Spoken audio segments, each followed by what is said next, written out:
Right, okay. Hello everyone, I think we are live. Let me just double check that. Yes, I think we are. Hopefully, people can hear me. I'm loud enough and things like this. Let me just maybe boost this very slightly. And this maybe very slightly as well. Great. Hello, Expanding Knowledge. Nice to see you. Thanks for commenting on the Pocket Operator modular video. That was great fun building that. Okay, right. So let's just make sure everything. Right, okay, so the plan here. Let's just make sure. It's got a message for me. I don't know what it's saying here. Okay, right, well. Okay, hello everyone. I am I'm Chris, in fact. I'm not Mocraig. This is my YouTube channel, Mocraig. It is the 3rd of January, and in today's live stream, we're going to be messing around with with the OPXY because it's still my favorite thing at the moment, and I'm going to be playing around with some external connectivity, in particular looking at pocket operators and syncing them up and using them together. And I'm particularly interested in playing around with two in particular, although I might, maybe three. So I'm looking at the arcade and the robot. These ones are, for anybody that doesn't know, these are really simple. They look like a little calculator, again, from Teenage Engineering. They're remarkably powerful, quite affordable little devices. They are little synthesizers and sequencers, a 16-step sequencer built in. So I don't know how well, let me turn up the volume and see if you can, I don't know how well this can be heard on this microphone. It's quite quiet at the moment. I'll be connecting up to this, but they are yeah, they're little tiny synthesizers, and they're great fun. And they're generally focused on doing one thing, in particular. The kind of most famous of them is the KO, the Pocket Operator Knockout, P32. Is that right? Anyway, so the Knockout is probably the most famous one, and it's a little sampler. And people have made some really incredible stuff in it, and it's in this lovely little form factor. You can see them maybe. Let me see if I switch to. Are they expensive? No, they certainly. I've not bought one in a while. I got some of them for maybe 40 or 50 pounds, and some of them are up to about I think that the most expensive one I have was this sort of third batch of them. It's this one, the Speak, which is a little vocal synthesizer, sort of like a speak and spell. It'll take an audio sample and then change it. So in US money, what would that be? Probably it's about 80 pence. A dollar's about 80 pence at the moment, so that's about, maybe this one I think would have been closer to maybe $90 or something like that, maybe slightly less. You can probably pick them up secondhand much cheaper than that. This one probably about $60. I don't know, something like that. Um, but yeah, you can see them over here. Let's see, where's my face? I have a few of them. I've got six of them, including the two that I have on the desk here. The rhythm and the sub are from the first generation of them. And this is a really sort of traditional sample-based little drum machine. The samples are really nice in it, actually. And then you've got the sub, which is a bass synthesizer. Again, really, really, you know, remarkably good for the form factor. And then the three, which are my favorite, are from the second generation of them, which are, let me change back to the desk. These wee ones, the robot, the office, and the arcade.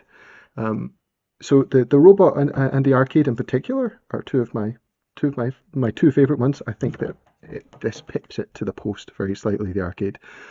And I'll kind of show you why in a little bit. But one of the fun things about them is that you can see here they have these little jacks, and so you can daisy chain them together. There's three generations of them, each with three pocket operators in them, and there's some special edition ones, which are based on various different ones in the main series. So, for example, there's one that's based on Mega Man, and I think it's the robot basically slightly tweaked. I'm not entirely sure if how different it is. Yeah, so the second generation, which is these three here, the Office, the Arcade, and the Robot, are these are my favorite ones. In particular, this one. So we might mess around with this, but this has got it's sort of sample based, glitchy kind of drums. So we might put some batteries in that one and play around with that in a little bit.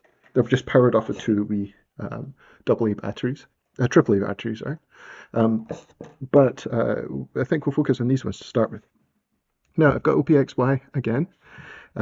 So this is obviously my favorite synth at the moment. I've been doing a lot of stuff with this on my channel. I don't know, you were saying, expanding knowledge, you were saying earlier, you asking what it was, or you said you don't know much about the XY. This is, again, it's the sort of Teenage Engineering's latest device. It follows on from the OPZ, which is this one here. Which was maybe my favorite device that I think it probably still is my favorite device that I've ever owned. It's just a really, really cool, very ultra portable synthesizer sampler sequencer. It's got a very powerful sequencer on it, 16-step sequencer with longer patterns, and has these things step components. This is the sort of grown up version. That sounds patronizing. The kind of full fat version of it, let's say that. And it's 8 tracks, can be any combination of synthesizer tracks, and it's got a whole bunch of synth engines on it, and sample-based engines, really powerful sequencer, lots of projects, lots of sample storage space and stuff like this, and very good connectivity. So that's what we're going to be playing around with today.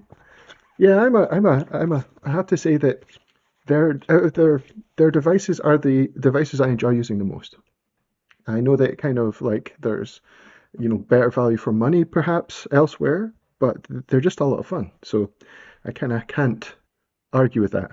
And again, I'm not a professional musician. The YouTube channel is just a hobby. So for me, the process of making music is probably more important even than the final result, because I make 99% of the music I make nobody ever hears. Nobody will ever hear. And I'm just doing it for myself. And some of it makes it onto the YouTube channel, but it's the devices that I kind of the process of using the device. Anyway, so what we're going to do today. Well, there is connectivity. Let's go to a new project. On this, I'm going to say it's going to be called, what do I call it? Chiptune, I suppose. I'm just renaming it here. So it takes a little while. I think I'm getting faster at it though. Chip. Let's just call it chip because that is quicker to type. Okay, so we've got a little project here, and there's quite good connectivity. So there's a few things that we need to do in order to get this to work. There is this port. I don't know how well I can show this. Maybe it'd be easier on this camera. I don't know if you can see here. Let me change to my face. You can see there's these 3 or 4 ports here. This one is for audio as well as a microphone, like a headset microphone, as well as there is audio in, there's audio out, there's audio in, there is MIDI in, and then there's this multi-port. I don't know how well you can see, that's pretty difficult to see, which is a whole bunch of stuff, right? So I can send audio into that, and I can send audio out of that, and I can send it to an effects pedal or something like this. But you can also do things like sync. Let's go back to here, and so I'm going to sync these up using this feature. So if I press COM, I can go on here, and then this encoder, this one here, changes the function of that second port. So I'm going to change this to sync 8. This is the one you need. MIDI USB. It does have USB over MIDI. It also has USB over Bluetooth, which is pretty good. You can't send clock over the Bluetooth, but you can send any noton of information basically, and CC and stuff like this. So you can use controllers with it, which is quite fun. Okay. So we've got Sync 8 on here. So now when I run the synthesizer, sorry, not the synthesizer, when I run the sequencer on this, it should send pocket operator compatible sync. So we can try this.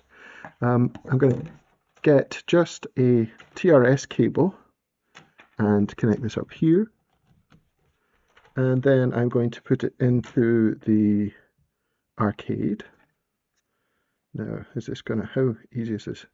I want to put them in front. Hopefully you'll still be able to see them. And maybe move things around. I might need to move this up a bit, or maybe turn it off. Yeah, let's try to put it there and see if you can still see stuff. So we've got it going, the arcade here. Do I have a longer cable than this? I bet I do. Where would that be? Yeah, maybe okay, I'll leave it like this just now, because I know this one works. So we're going to go from there, and then what we want, I might need another yellow one. 2 seconds. Okay, I do have a much longer cable than that. You know what? How to use that? Sorry, 2 seconds. Just grabbing the cable. Right, okay, I'll do another one like this. So let's just double check to see if we can hear this, and all going backwards and forwards. I'll put these up here for just now. Interconnectivity, absolutely, it's fun. And again, this is one of the things that was really exciting. We were talking in the comments the other day about kind of the early days of music technology, or synthesizers and stuff, and all of these different. See, it's so easy now with MIDI. Just send stuff over MIDI, and everything speaks to it, and it's very predictable how it works. But all sorts of things like the different formats that they were sending information across was all proprietary, right? And it was very difficult to connect things together, or you had to do it manually or have some technical know-how. Now it's pretty straightforward. Plug things in together, they all speak with each other, which is good fun. Right, so let's try this here, and hopefully we have this connected up. So I've got sync coming out of here into my arcade, then I've got this out of this one here. I've got the audio coming back in. Now let's just double check to see if we can hear it. Now, if we go to the input track, I'm going to go down to this one, which is this input, I think. Hopefully I got that in the right order. Let's see. What can I hear? Let's just turn up the volume. So we'll turn up the volume like this.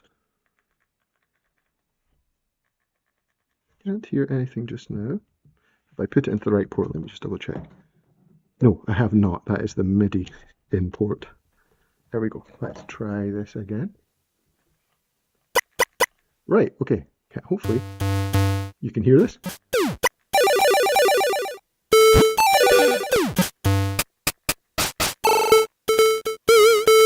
Okay, so this is the arcade. This is the kind of sounds that the arcade can make. Let's just check to see if we can. I think the level was okay. We'll see once it's in the actual mix. We'll see what it's like. I might move my face over to this side. Ooh. Ooh. There. And then that makes it a bit easier on the cables. You can still see that down there. Although I would like it if I could go. Can I stretch a little bit further here? I've went underneath. Let's try and take this out, put it back in. And then move this a bit further across. And then will I be able to fit the robot in underneath? Maybe. Sounds, that was good. Good. Excellent. Okay, so we've got this going in just now. Now, of course, we can start to do cool things with this, like apply the OPZ's, OPXY's effects to it and all of this. So we could do that. But we can also sync. Let's just double check the sync. Now, I don't have anything on here, but when I play the synthesizer, okay. So you can hear the click here. And that's because by default, it routes all the audio that's coming in on this port straight through. But we actually want to change the sync mode. Now, if I remember correctly, and I'm stretching my memory here, I think you press this button, chord, and then this button. And I think it might be sync mode 2 we want. So chord and BPM will change the sync mode. And I think that we want sync mode 2. Let's try. Now we can't see it. And this, there is something flashing up here when it's coming in. I think this AM might be telling us clock information. But let's, you know what, let's try and make a little pattern. Ah, yes, I think we need to do this. If we do this, then when we press play here, it'll go. Yeah. Okay, so that's all synced up.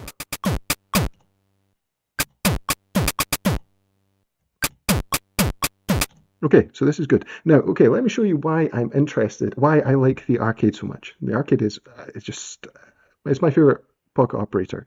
Now, the way that it works, and again, I'm a little bit rusty with these, so if there's anybody in chat that has more knowledge about them than I do, at least certainly currently in my head, then please tell me. But so you know, please feel free to chip in chat. The way that it works is that you have to start with. If we press pattern, I don't know how well you can see these LEDs here, but a little bit difficult to see. You can see that we've got all these patterns here. We can hold this down and select patterns. Now, the ones that are not lit up are blank. So I can go onto this one and it's blank, right? Now, if I press play, or if I press play on this, now you can see here, this is a blank pattern. So that was quite interesting. It seemed to finish the last time that I was on it and then add it in. So let's, now if I press sound here, I can pick the sound I want. Let's see, and we can change the sound with these little parameters here. So this kind of sounds like a kick drum, right? Let's make it a little bit. And then we can put it onto, you know, onto the pattern here. So we've got the pattern activated. If we press right, then we can press the steps that we want that sound to play on. So then if we turn it off and we press play, now you can hear something cool here, which is the cool thing about the arcade. Now, why is the pitch of this changing? This is the question that you might ask yourself. And the reason, so certain samples on this, or certain sounds on this, I don't know if they're all samples or whether any of them are synthesized. They are, the way that they work is you have your pattern and you can chain together multiple patterns, right, in a chain, as you can on, you know, lots of devices. But it also has this other one here. Its special function, the arcade special function, is this chord button. And when you hold this down, you can basically use it to select various different chords. So I've got it set to chord 1 at the moment. If I play again, it won't change this time. See, so after it finished that last repeat, it's just keeping the same. And it's because you can't hear something. So if I hold down chord and I bring up this, oh, is this one?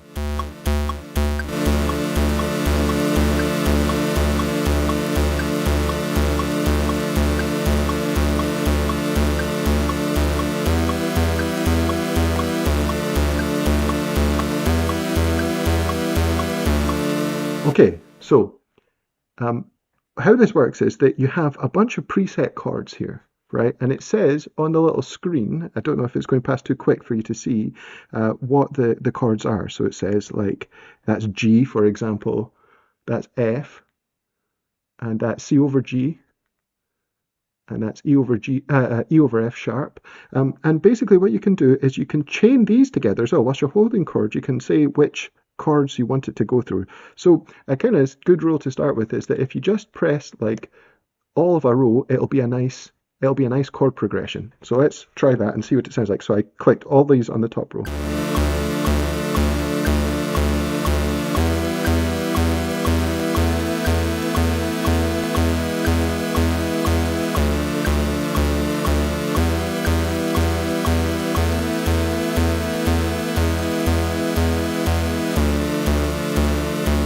So you've got this kind of little chord machine here, as well as these fun samples on the top, and some of the samples transpose with the chord changes, which is great fun. So it's possible to make something very musical and actually quite complex, because you can chain multiple patterns together, and then up to, I can't remember how many, I think it's a crazy number, I think up to 128 patterns or something like this.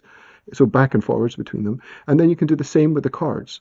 And you don't need them to match up, right? So you could have a loop of 4 chords and then 8 patterns changing over the top, or you could have 12 chords and then 2 patterns just changing backwards and forwards. So let's play around with this a little bit more, and then we'll start to think about how we can complement it. And the reason I want to use this is I want to use this sort of as a chords drawn in the background, and then I'm going to play over the top of it, right? And the nice thing is as well, the robot, they work very nicely together because this is a little sort of lead synthesizer. And the key that this is in matches up with the keys of the chords on this, so you can mash away on it, and it sounds quite nice. So this is the idea. This is what the plan is, and we can put it all through the effects in the OPXY. We can add in, for example, drums on the OPXY and mess around and see what kind of gnarly chiptune type sounds we can get on this as well. So that's the plan. Okay, let's go back temporarily to the XY itself. So, or maybe I should go. Will I go to the robot first? Maybe it'd be better to go to the robot first. Okay, let's just show you what that's like, and then we'll start adding all the bits together. Right. So this is going to come out of here now.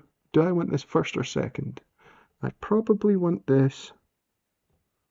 Let me see. I think I might send clock.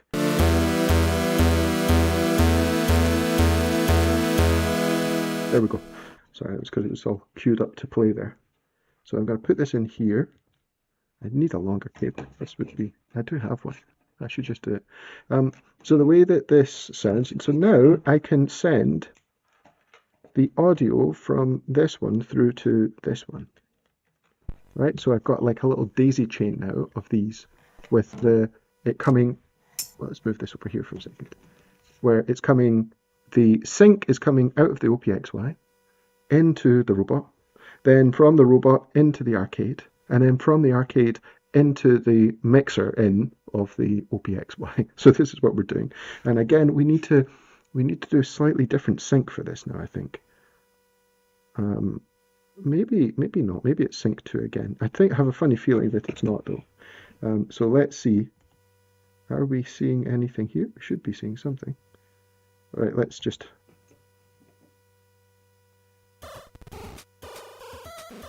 Right, you can hear some. This is probably my daughter that's been playing on this beforehand, and she makes some fun stuff on it. So it does have a little. It has a little drum machine on it. So if you go to sound 16, it's like chiptune drums. So this is good if you're using it by itself, but the main event is the sort of lead synth engine. This is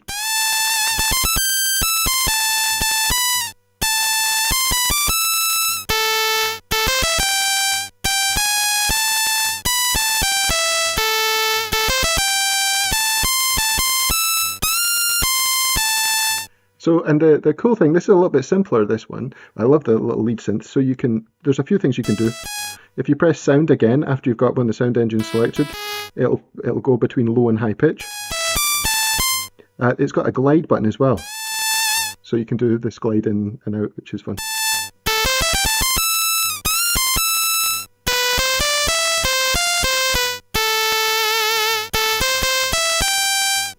And there's a bunch of different little synth engines for it.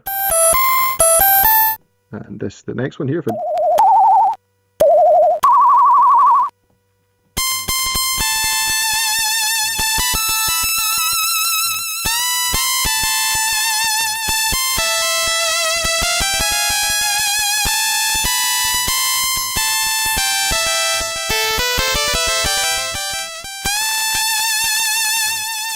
Lots of reverb on it, which is fun. So now, like I said before, we've got these chained together, right? So we've got the audio going out through the arcade and then through into this one. But do we have them synced up? So let's see. So let's say if we press play here,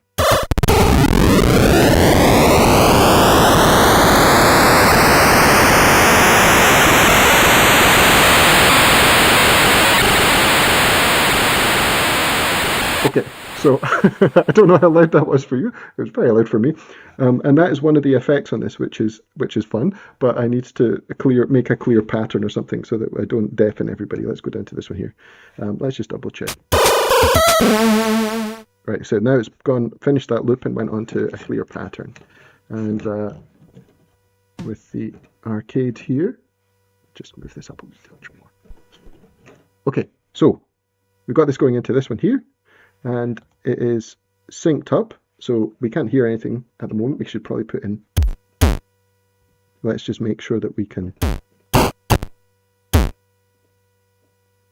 wait, see a second, put this on.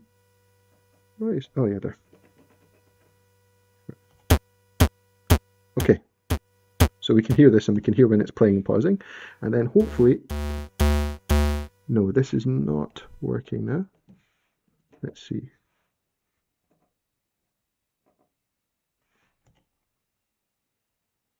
Oh no, that's definitely wrong. Is it sync 3 for this one? Let's see if we can find. Okay.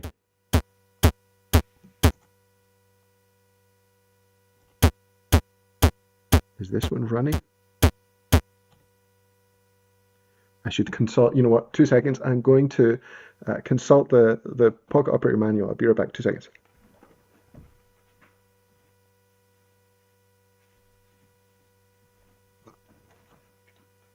So I have them all here, I think.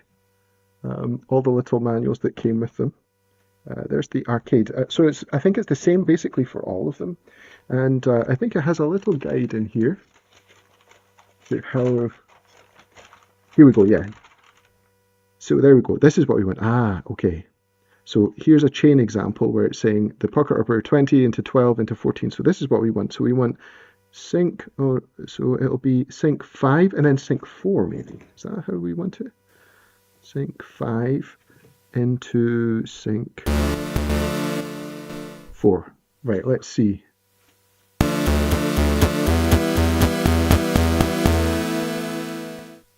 Right, let's just make sure. Right.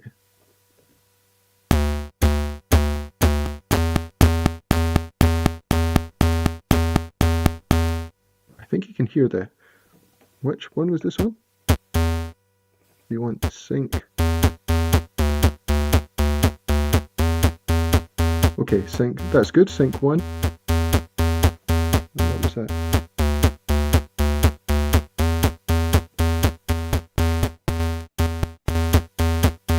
That seems to work. Hello, hi Marfi. We are.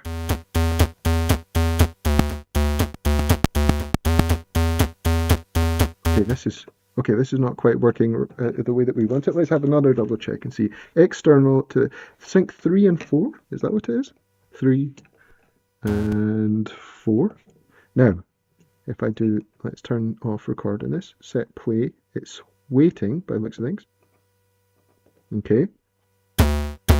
There we go. Now they're synced together. Okay, so just a note for anybody, if you want to do this, it is the example C here, which is external, so it will be XY, and it's sync 8, this is set to, and then it's going into the Pocket Operator 20, it needs to be on the sync 3 setting, and Pocket Operator 16. Well, that's not what I'm doing. So it's the robot and the arcade, but it doesn't matter which one it is. If you've got it in this order going from here into here into here, it needs to be sync 3 on the first one and sync 4 on the second one. So, okay, that's that. Now, that was relatively straightforward, not too painful. Hopefully, as long as I write it down, or I'll have this video, I suppose, I'll remember it. So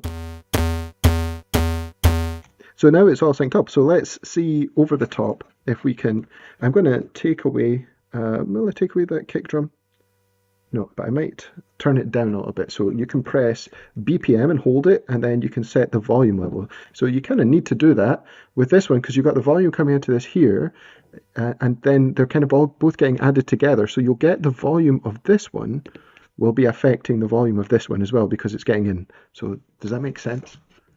Hopefully that makes sense. So that this is setting, because the volume, the audio from this one is going through to this one, it's beholden to the volume that's set on the arcade. So we need to tweak and tune that, but it's relatively straightforward. Right, okay, so we've got a reasonable level. Let's just make sure everything's... So I've got, let's move this back down here so you can see. So I've just got the default sample pack loaded. And one thing I want to try here is I want to try the LoFi effects to see if I can muddy up or sort of crunch the samples to make them sound 8-bit so it doesn't sound out of place. So let's do like 8th note cymbals. So they're maybe a bit too crispy at the moment. So let's see if we go to the aux track here, and then we go over to the end and say what's with our delay, our effects tracks.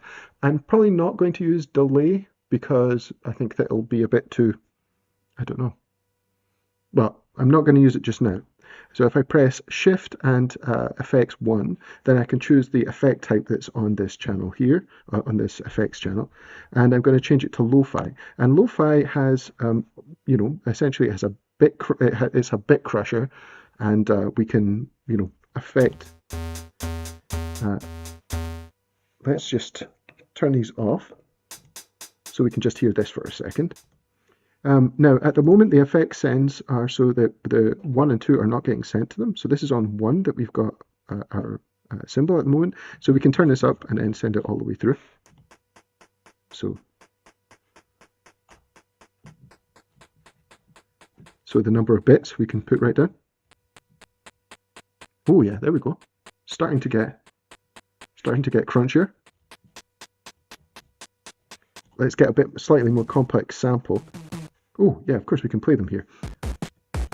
There we go.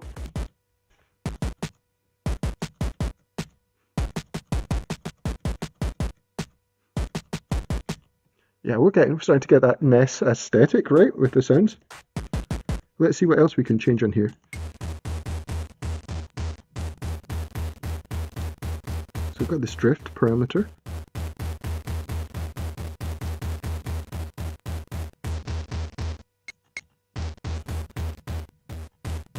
Keep the quality low.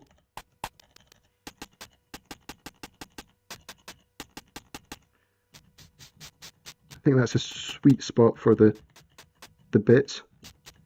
Less than that, it starts to go. Now, what about the rate? We don't want it to be low.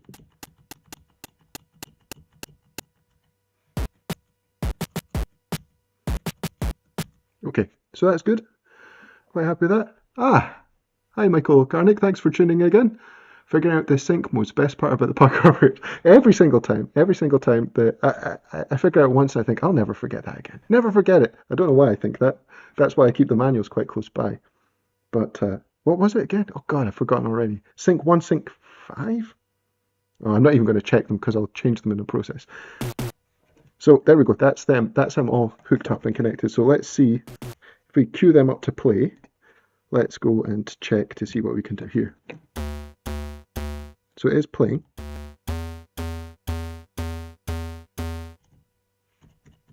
Why is this so quiet? Did I accidentally mute it?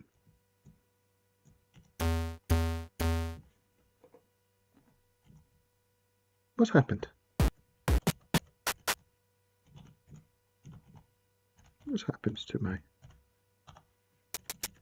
I can hear it here. Oh, this one. Is that because I tweaked that quality parameter or the rate parameter that this is? Maybe it's the bits.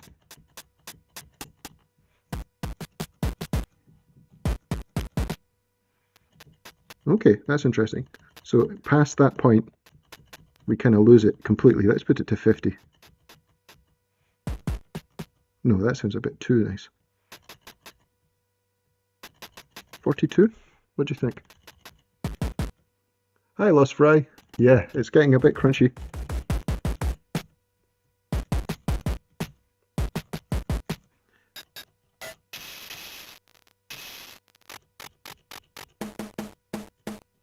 See, this one doesn't sound so good though. Some samples sound really good with it. Let's make sure that we've got the second track going through as well, and we can try. That sounds a bit Mega Drive-y.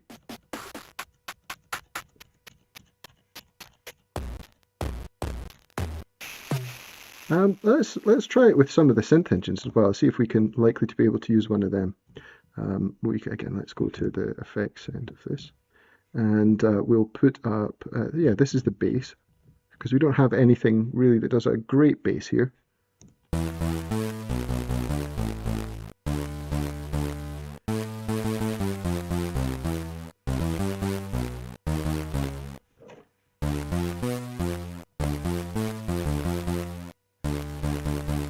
See if we can make this, tweak the parameters here.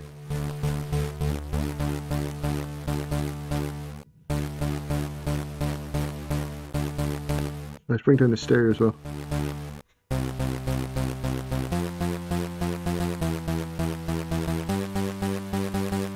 Okay, so that's again a little bit, that works quite well actually with Lo-Fi at the moment. So we'll keep this there, and we can program our bass using this.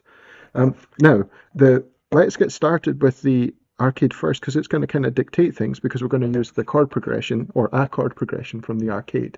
So what will I do to start with? Actually, you know what else I need to figure out? What key is the robot in? Because if we're doing this over the top, we need to make sure that the key is correct.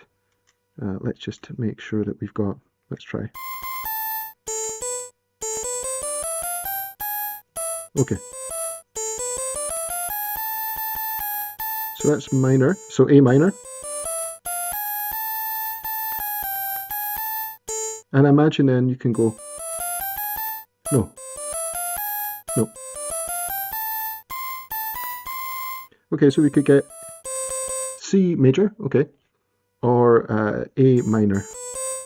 Let's do A minor, because that's what, we'll just start with that, why not? And it's nice and easy for my simple brain.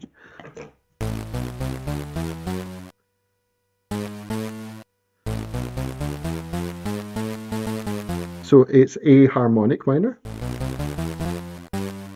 So that's not, it's not, yeah.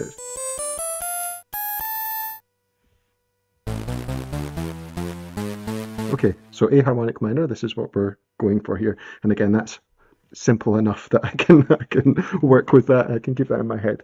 So let's go and set the brain to this so that we can do some brain nonsense with it later on and make sure that we're there. Although it doesn't do harmonic minor as far as I remember. It doesn't have, it's only got the modes, so I think the closest we could get would be, so let me see, where is this? No, it wouldn't be Dorian, why is it that? Yeah, I don't know if we can get harmonic minor actually.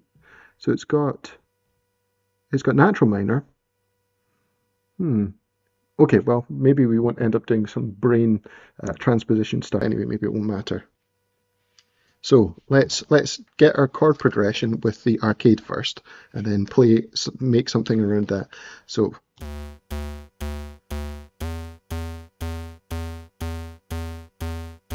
right, and we'll get another sample in this so we can hear better what the chord progression sounds like.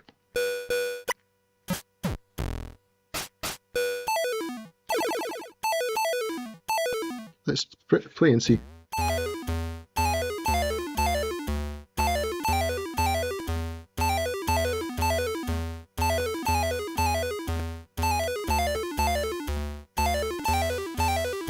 Okay, so let's just program in something like that. So we pick it by holding sound and picking the one that you want. Then you press right, and you can do. Let's put it. Let's put it in here.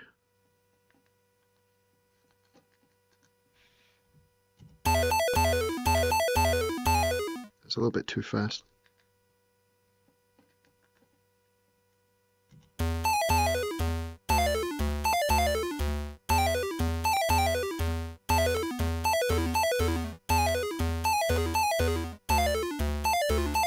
Okay, we could try a different chord progression. If we hold down chord, and then we can press any of these keys and we can chain them together. So let's see what this is first.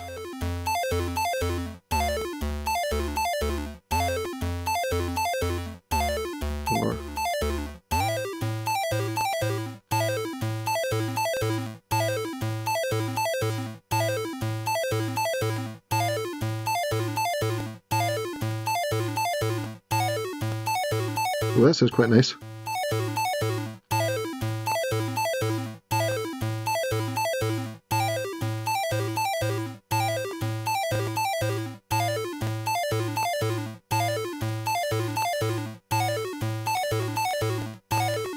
So is that augmented at the end? An augmented chord? I'm not sure. My music theory isn't strong enough to tell you that. Okay, so, well, that sounds like quite an interesting wee chord progression, so let's try that first.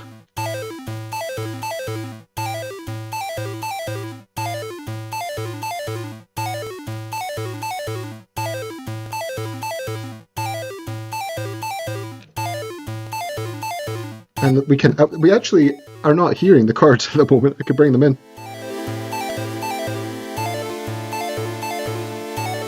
And we can, on this one, it's sort of like a pulsing effect. Or sort of, yeah, pulsing, side tuning sort of effect. I love that song. Oh man. Giorgio.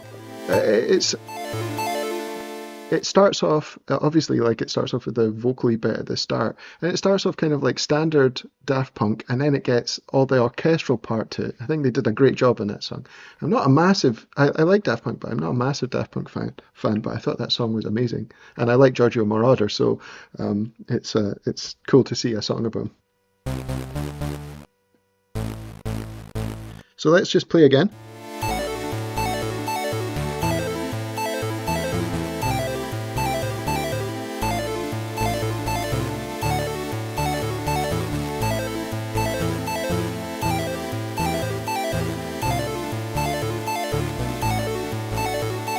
Okay, so this is we could do something like this. So let me see what is going. Okay, so it's going from the tonic, so the first note of the scale, because we're in A at the moment. So, and then to the dominant, so that's the 5th degree of the scale.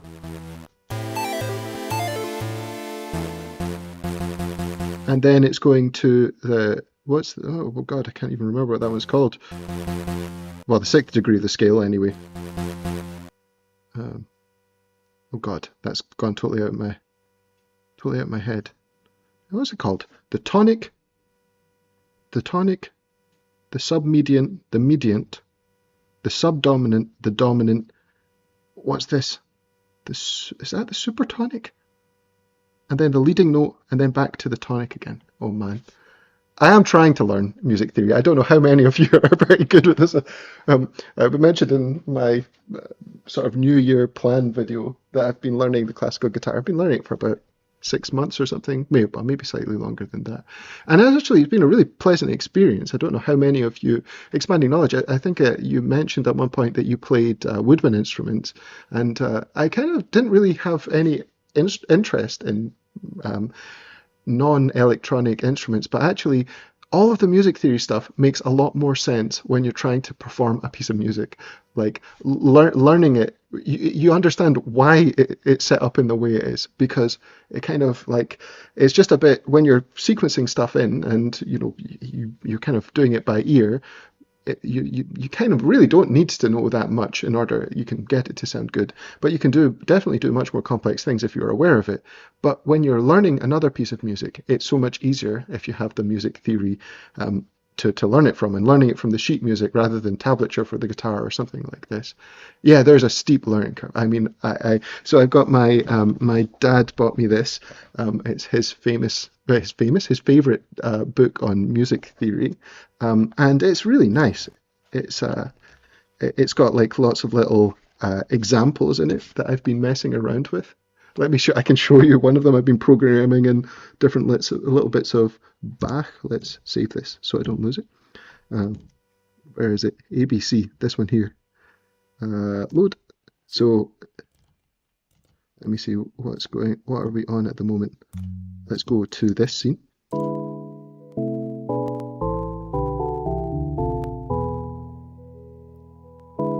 This is some Bach chorale, which is in here, which I programmed in, just again to try and connect together where the notes are on the musical stave to where they are on the keyboard, and as well how the patterns, I don't think it, actually, I'm quite close to it. I think it might be this one here that I've opened it up at. And just trying to understand how everything relates together. But it is, yeah, the learning curve is steep. But it's kind of, it's fun. I think that, you know, I think I did a poll about this not long after I started learning the guitar, and I think most of the people who are making electronic music have some background in actual sort of instruments or sort of performing music like that. So I can understand why that would be a positive thing. Have I got this? Is this listening? Oh, sorry, I think you might have had that doubled up there because I had my input on there. Okay, anyway, right, let's get back to the main event. Load. Okay. So, is this all still synced up? Maybe. Okay, this is muted. Okay. Try and put these down here so we don't forget what's going on.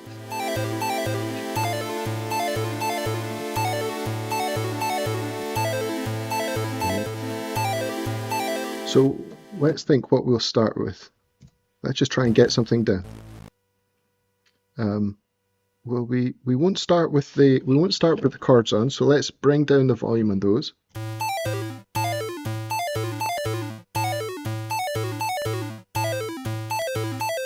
I quite like the sort of repetitive sound of that.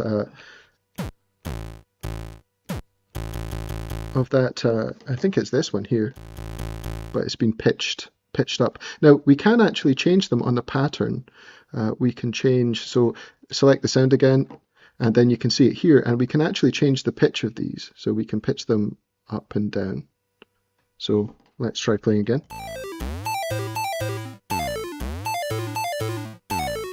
So you hold down the step you want and change the parameters.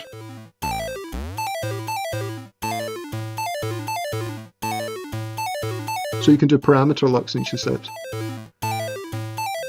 Bach's 2 and 3 part inventions are great training pieces. Yeah, I'm not surprised. All of the examples in here of the counterpoint are various different pieces of Bach. So it's like got some little exercises where it's got you have the melody, and then you've got to add the harmony over the top of it and things like this. It's actually great fun. I might make a video about this at some point because I enjoy doing it. And I think that, you know, people are weird about music theory, I think, sometimes. And I think that's because when people are talking to them about it, it's somebody that really knows what they're talking about. Whereas I don't have that problem. I have no idea what I'm talking about. So it might be a little bit more accessible. Certainly that's the way I felt at first. It's so hard. All the language and things like this. Bach Rock's favorite composer. Well, yeah, you were saying, I think, in comment that you liked Wendy Carlos, right? And switched on Bach. That's Wendy Carlos, right? That's her famous piece of music.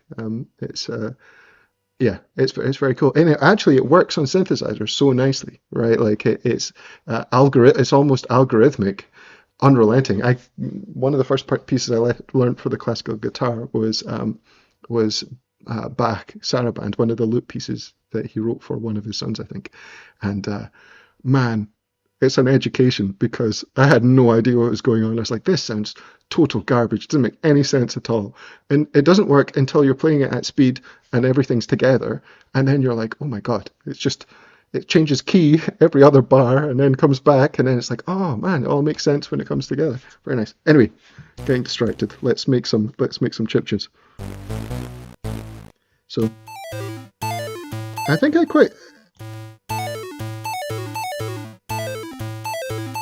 maybe we could start just with, let's maybe turn this one off and maybe start with just, let me see. Okay, so we need to start this again. So I pressed, oh, you can't see half of what I'm doing here. Right, okay. Let me see, move it a bit higher up. So I'll press stop and start to start this again.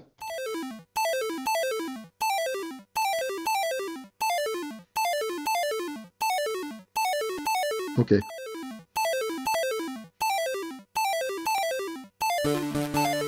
Oops. Oh, I'm pressing keys up there.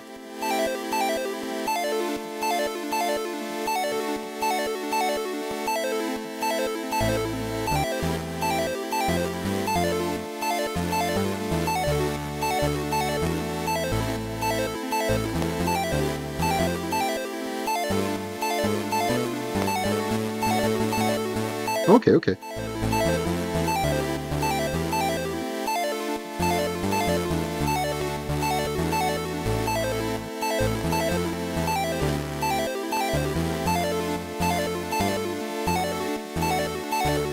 Okay, so let's try and do something like that. We've got 4 bars that we're going on at the moment, and let's just increase the track scale to 4. This might be the easiest way to do it. Or actually, usually I quite like, no, let's do it like that. It might be easier for everybody to see as well. Oh, I need to mark this down. Sorry. So change the track scale to 4, hold down the bar menu, change the, I'm changing the number of patterns. So I've got 4 bars of patterns now, and I can switch through them by pressing the bar menu and program them. And then I could record. So set up to record.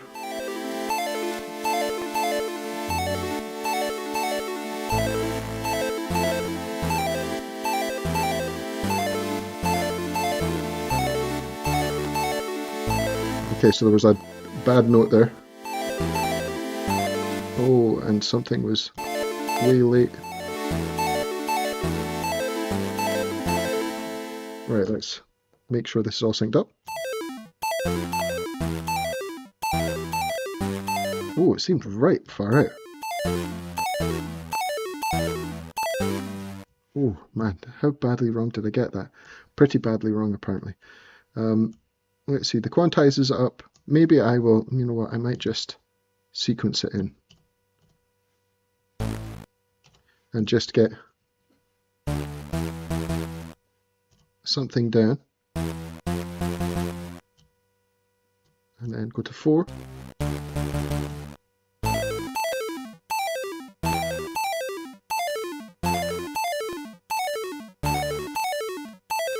Actually, I don't think that was synced up properly again.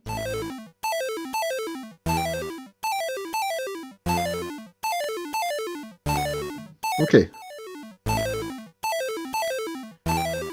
We can add something over the top.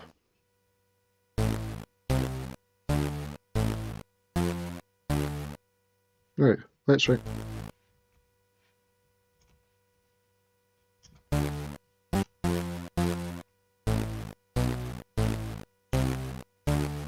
Okay.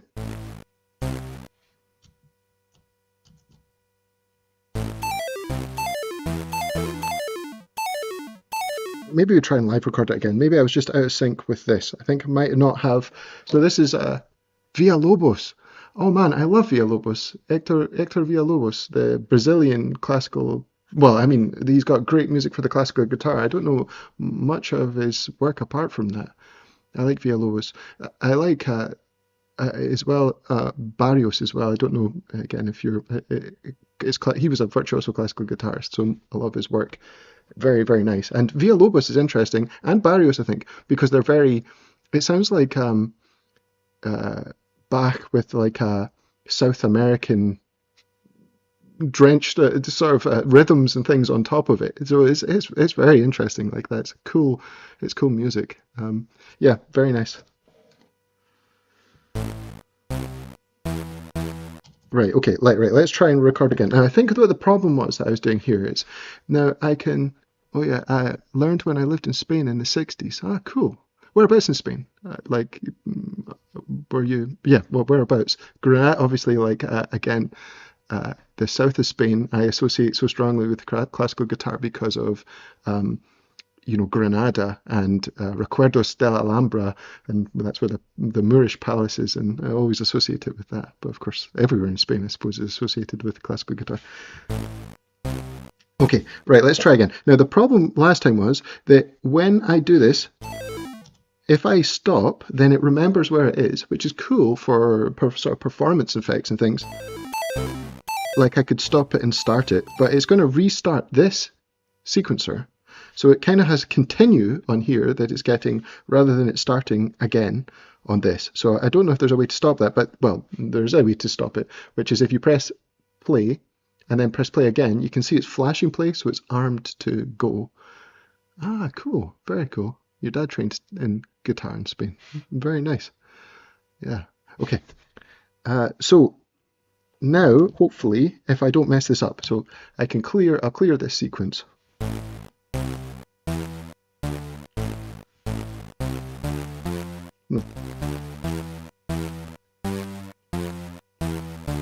Okay, something like this.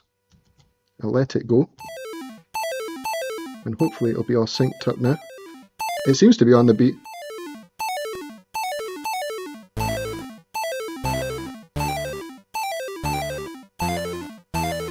Nope, that was terrible. Let's do it again. But I need to remember to restart the arcade. Right.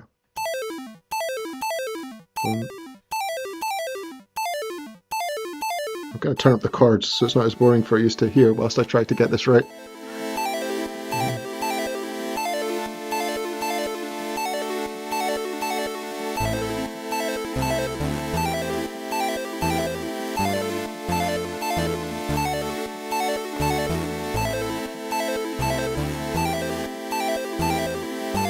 Okay, super simple.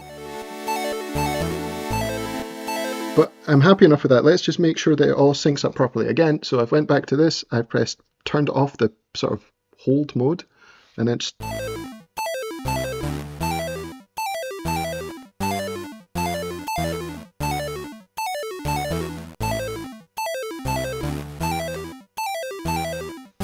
Okay. Now let's just double check and make sure.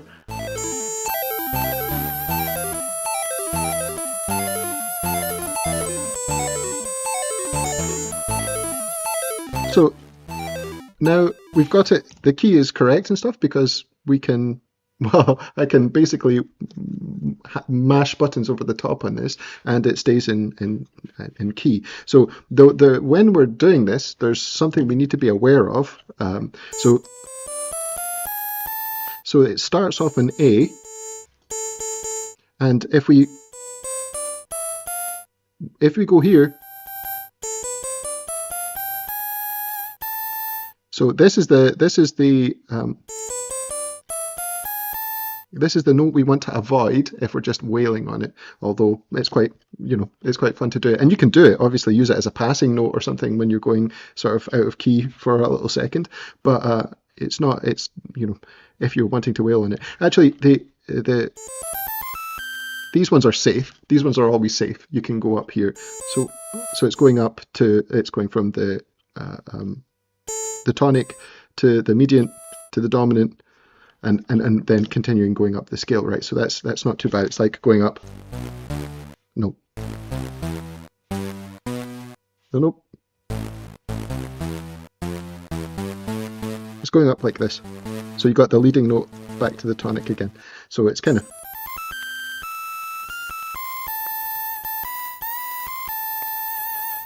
Okay.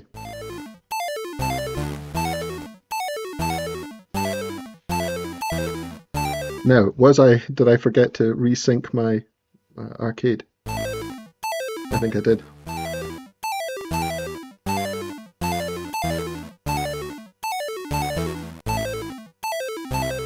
Okay, and we could think about some drums now. And I think I'll do the drums on this, just because again it's a bit easier to...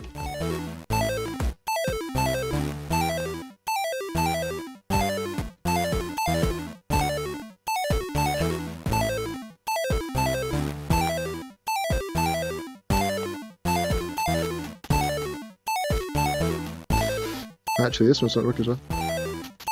Let's stop a second here. These are maybe a bit too heavily crushed because I I thought I fixed that.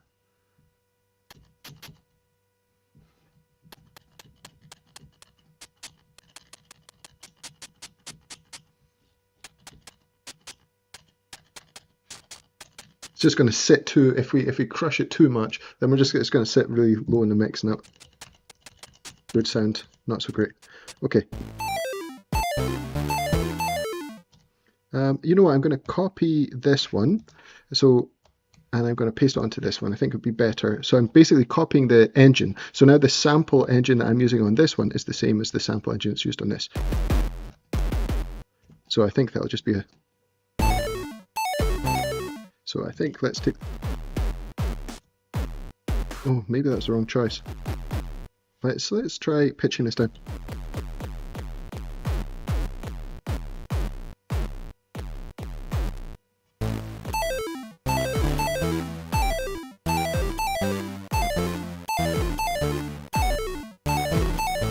Right, and again we've went out of sync.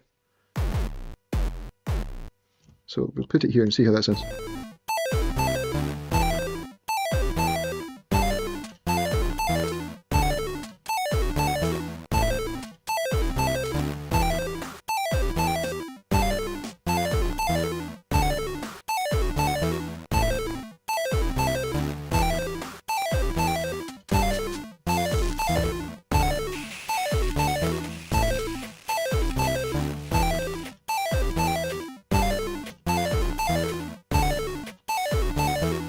Now what is going? It has.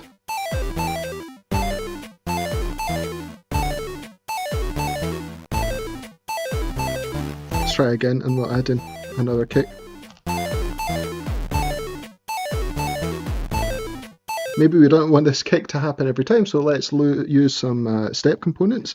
So I'm going to put a step component on this. I'm going to say trigger step component, and what this means is that this will only be, it won't be fired, the trig won't be fired every pass. We can do it every second pass, every third pass, every fourth pass. Let's try every fourth at the moment. So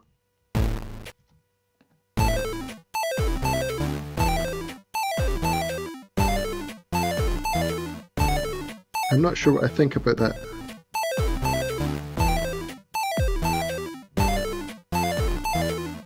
Not sure what I think about that drum, that kick drum.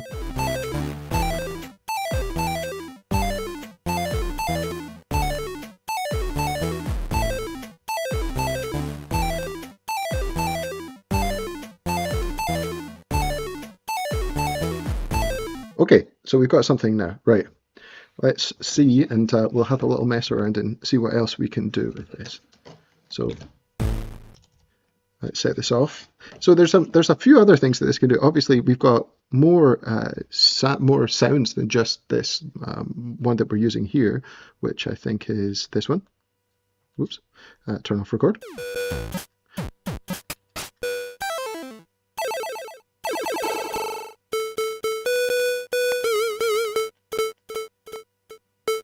Okay, let's wait a second. We want, yeah, the heart one. Put this on here, select the sound, and we'll put it on this step. And then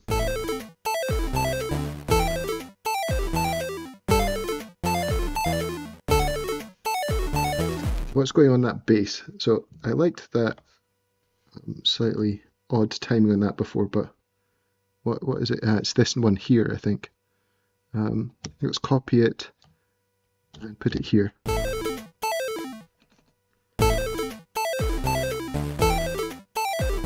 No, that's wrong. This is the problem. This one should be here. Right, try again. Nope.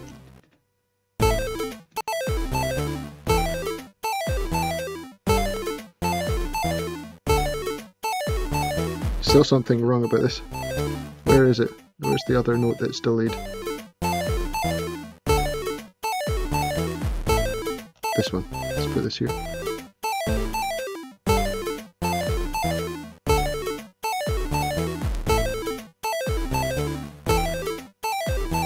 No, it's not that one.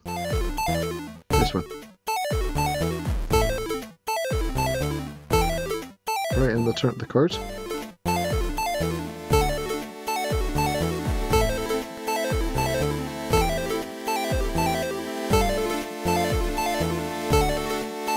Try a bit higher BPM.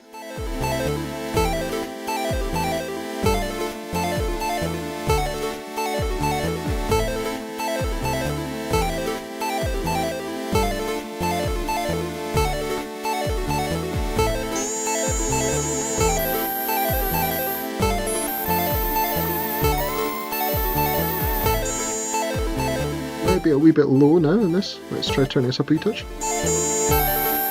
And let's go for, nope, not that one. No.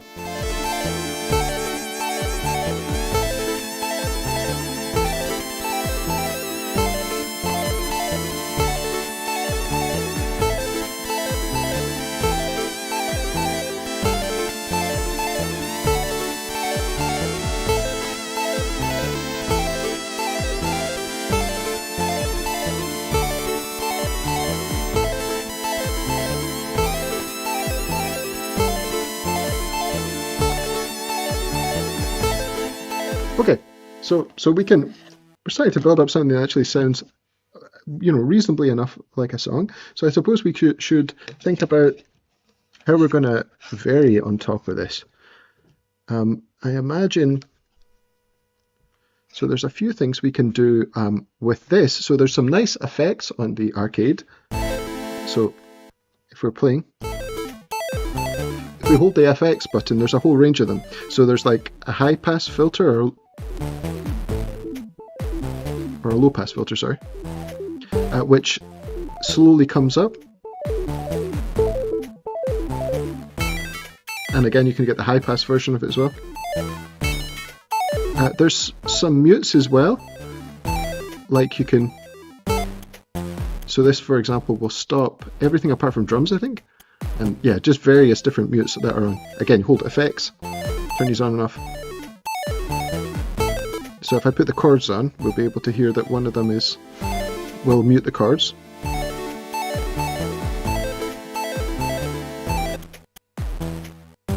I thought there was one that muted the chords but kept everything else. No. I can't remember how how these ones work, to be honest. Let's see if we got the instructions. Right, we've got that here. Hopefully you can see. Effects. Solo chords. Chords plus lead. Solo drums. Solo drums plus bass. Okay. Then we've got low pass, slow sweep, fast sweep, high pass filter. So that's the other sweeps as well, I think. And then these ones are cool. I'll show you some of these.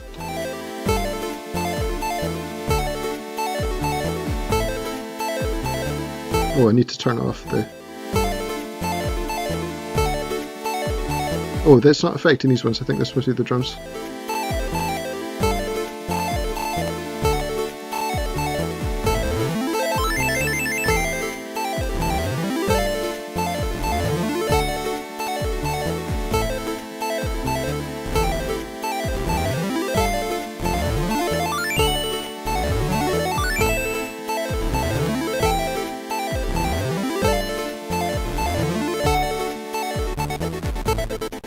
We've got this like pulsing, what do we call this?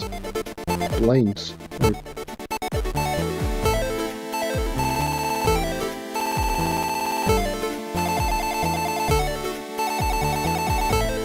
So yeah, so we've got the chords coming from this. We can have various different sounds, and then whilst you're doing the performance, you could add in various different things, including like you've got this big sort of rising arpeggio. Will it stop? Oh, you have to turn it off. So we can do that. Pretty intense. Yeah. So it's got some pretty interesting effects on this wee one. And again, the same is true on this one. I think it has something similar with the effects on here. Yes. Oh no, I shouldn't have pressed it. It goes on so long.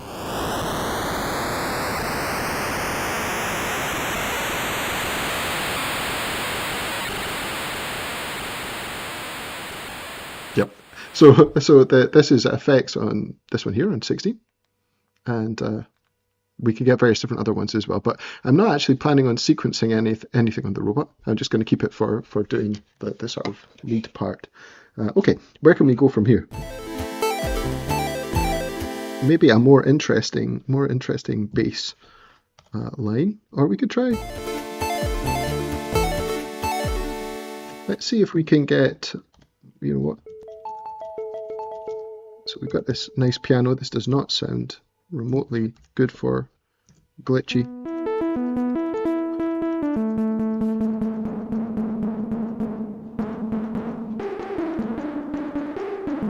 Again, it sounds like maybe a little bit too clean for this. We could chuck it through the LoFi and then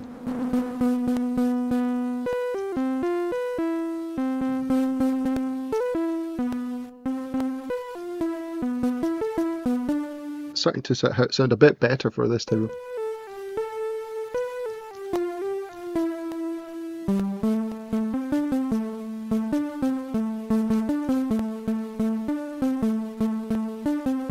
Okay, maybe have a...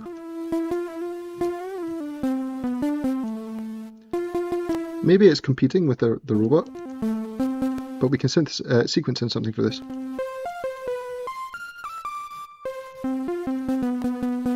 Sounds okay.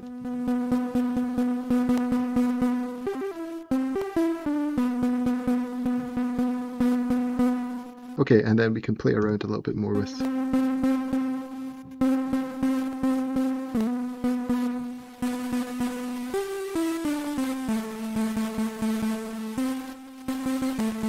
Actually sounds quite good with the send all the way to the lo-fi effect.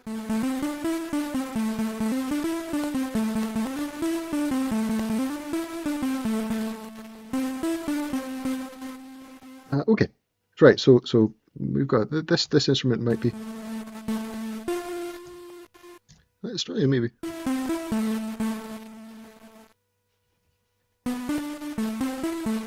Maybe we could do some arpeggios.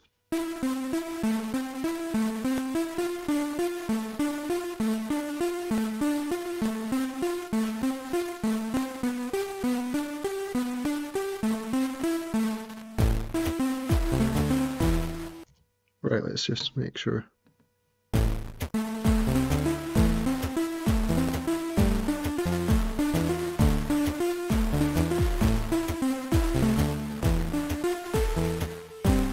little bit faster. Nope, this way.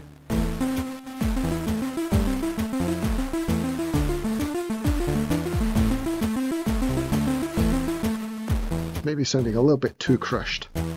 Let's turn this down a wee touch.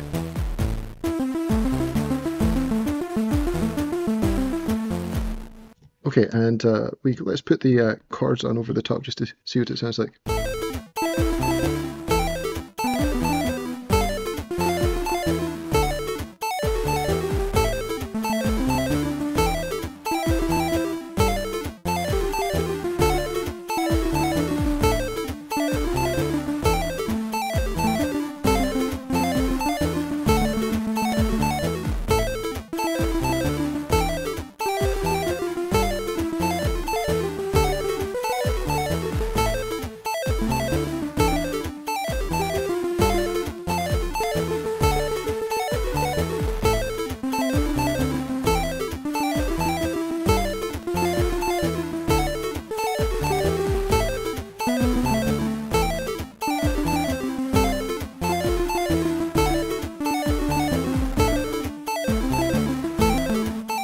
Okay, not sure about this. I mean, rhythmically it adds something with the triplets.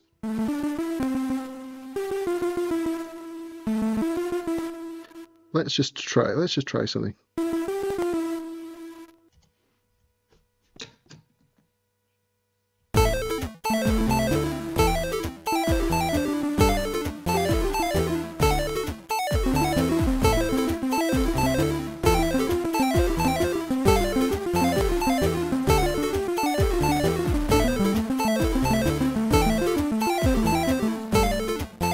Try and figure this out.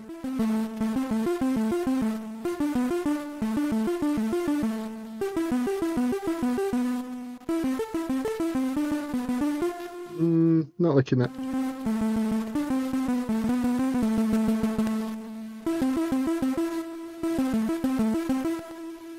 Right, let's just get something down. What if we go?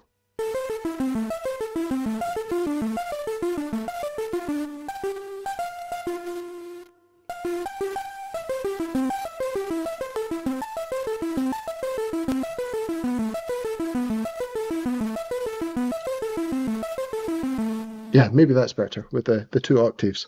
Right, let's try bringing in everything else. And I think I'll crush it a little bit less. Maybe give it a wee bit of reverb. Okay, so just to explain what I was doing there, sorry, I kind of went off and was messing around with stuff.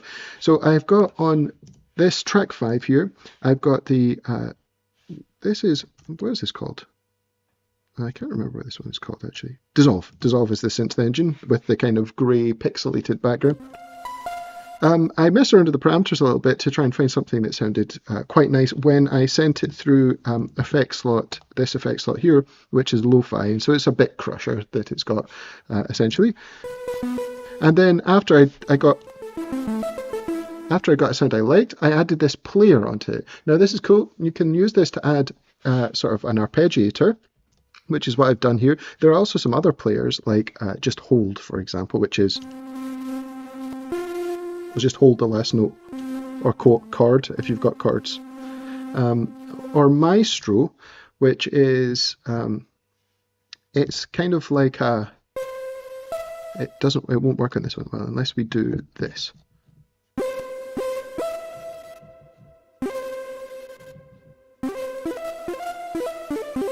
So it'll play chords. You can kind of set the chord that you want it to play. So if you hold shift, you can set it to a major triad, for example, and then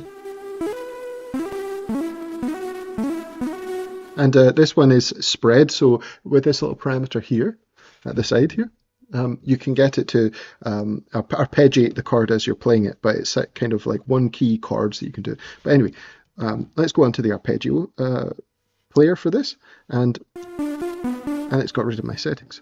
And I put on to triplet, so this one will set the rate. Oh, it keeps on going out of focus. This will set the rate, and we can change the pattern, so I had it descending. And then we can say the number of octaves here, which is the little ladder effect here. So this is 2 octaves.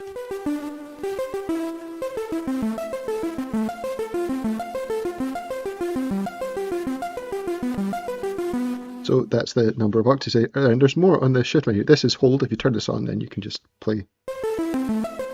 And on the shift menu, there's things like legato, which you can't hear very well on this, or glide, sorry, between the notes. And then this is different alternate patterns.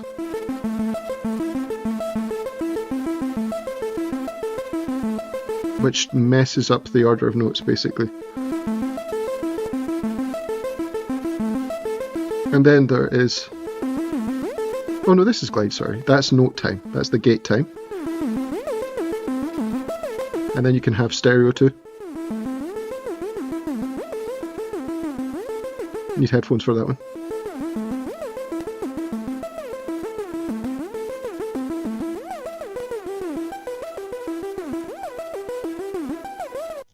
Right, okay, so let's go at that just now and see if this will actually work with this.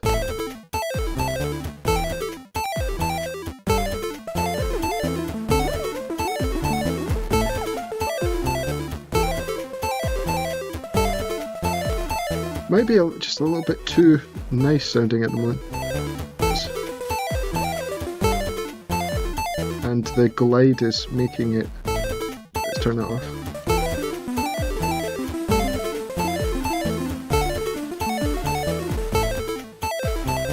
And we could bring it up in a mix maybe slightly.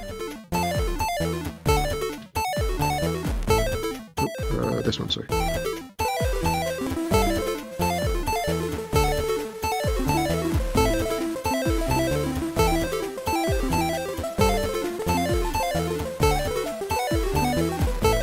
Okay, so let's try and sequence some chords for the arpeggiator here. And what we're going to do is press this bar button. We're going to set the track scale to 4. So again, we've got the arcade set up so that it's got a 4-chord progression on it using this little chord button here. So we can do something similar here. We can say that this track should take 4 times 16. So essentially we'll have 16 steps here, 16 steps here, here, and here. And we can program in a little chord change that'll match up.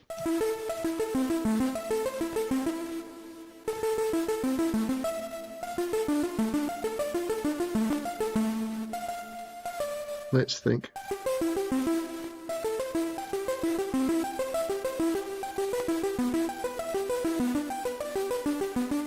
Okay, so let's try something first, then we can fix it later.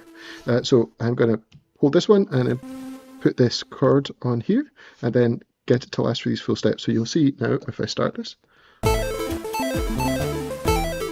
So it stopped here.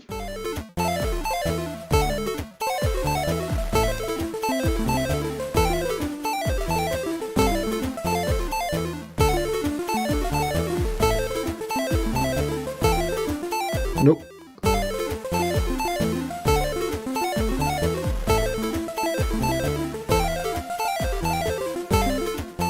Where are we going here? Again, let's just have a double check and see.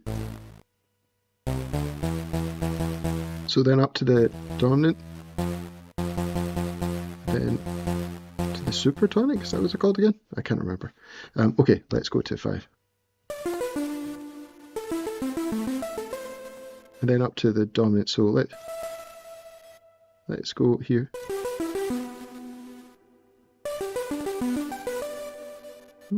Where are we?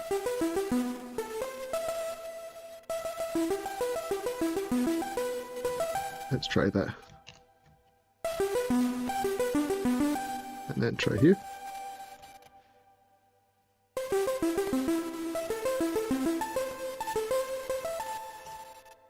Try that. Wait a second, we need to sync this back up again.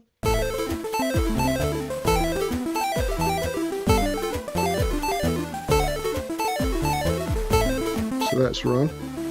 Doesn't sound quite so good. So the chords here are probably, that are definitely not.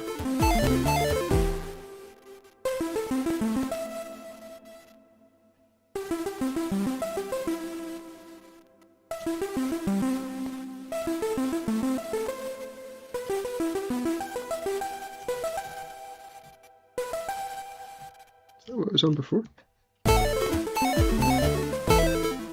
Make sure it's synced up again.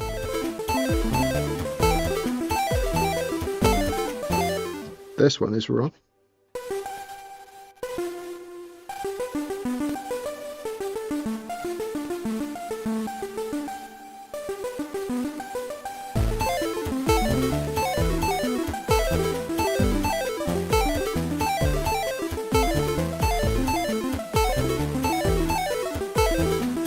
We might be getting a bit too muddy and complicated here.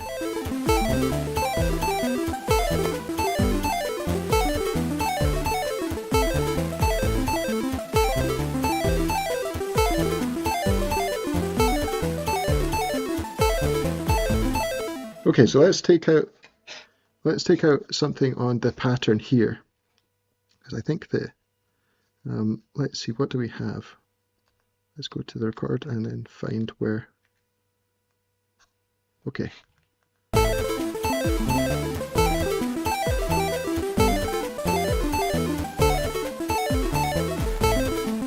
actually think this one here, let's take that off.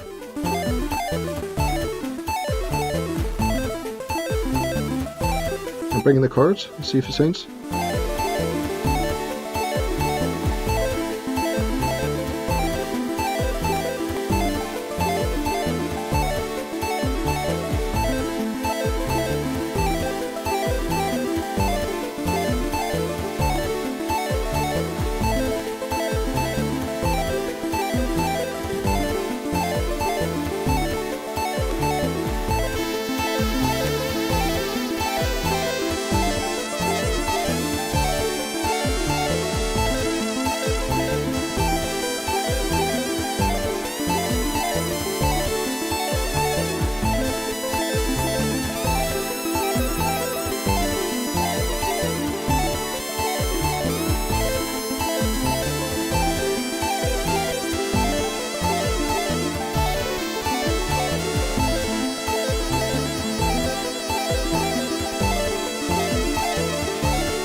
Okay, so obviously it's not a song yet.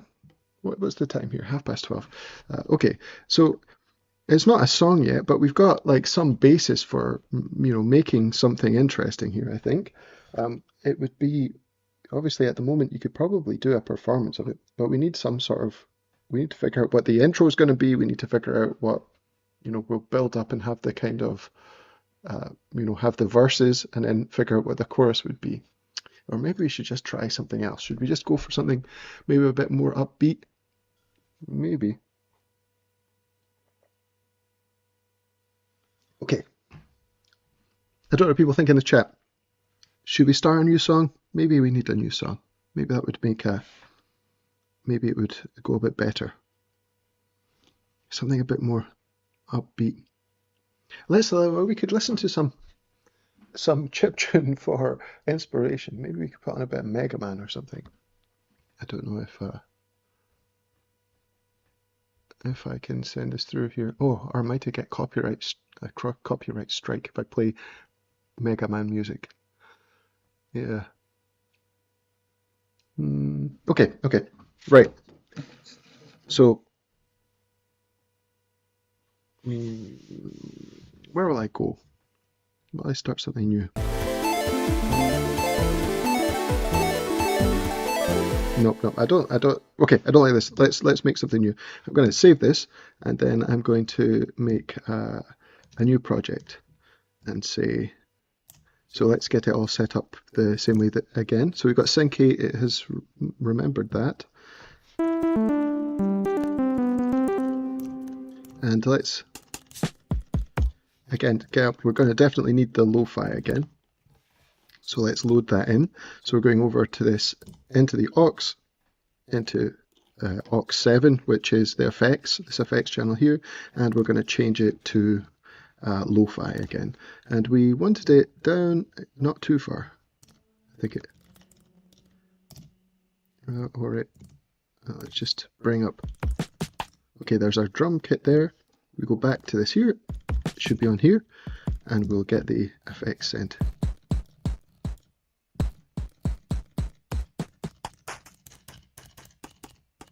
Kind of lost our hi-hat there, so let's tweak the parameters again to get that back.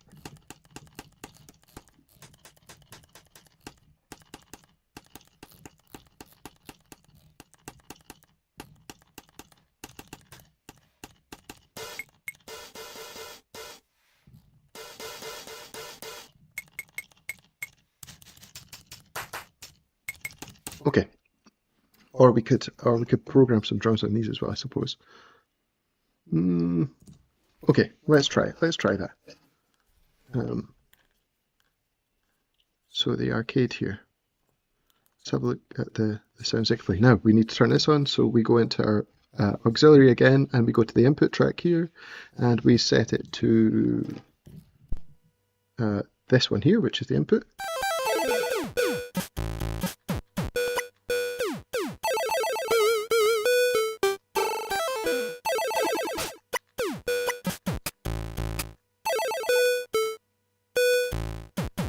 Okay, so let's try.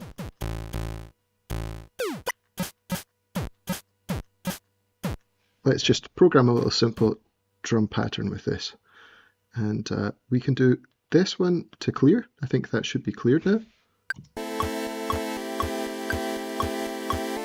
The chords are still on, but the pattern is cleared.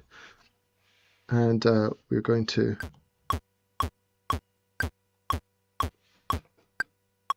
this one still has a, let's turn off. Did I have drums on this the whole time? Maybe I did for the last one. Let's just go to the drum kit and turn this off a second, just to make sure we don't get messed up.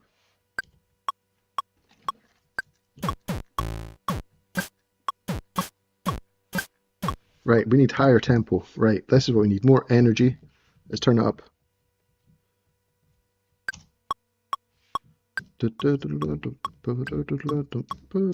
Yeah, so something like, we'll keep it about 142 and turn off this here. And we'll keep the drums super simple. So let's take this sound here and we'll program in.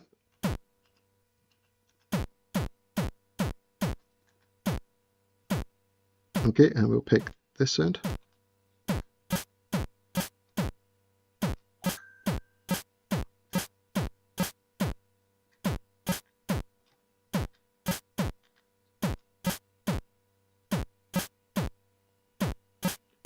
Right, and then we'll go back to this one. Nope, that was the wrong one.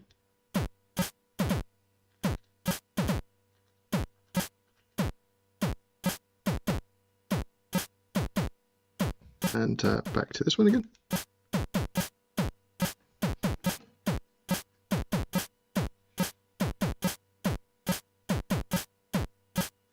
still needs a bit more higher energy.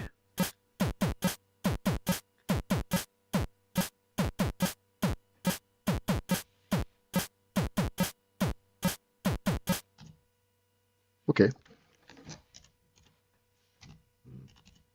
We do the drums on here.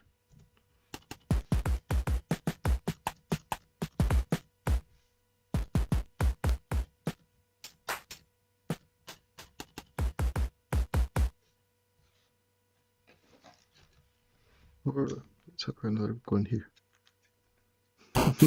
I'm just playing around there. I appreciate I'm not talking much during the middle of it. I'm just trying to figure out direction to take.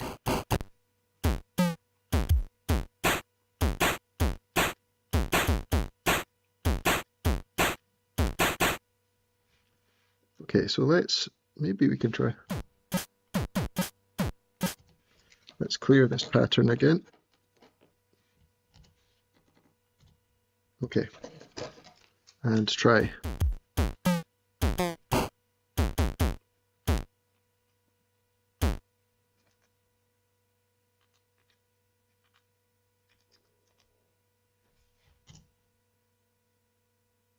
Why is this not coming through? Oh, is it not cue to play?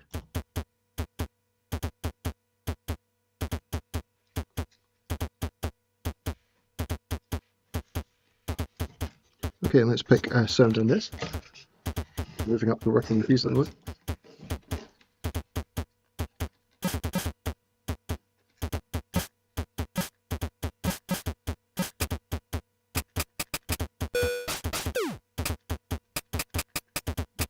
Okay, and record this in. Nope, that's the wrong one.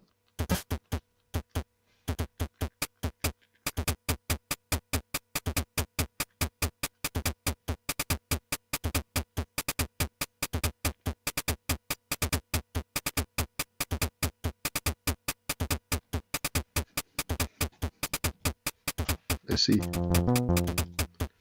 Let's send this. And so we can also do C.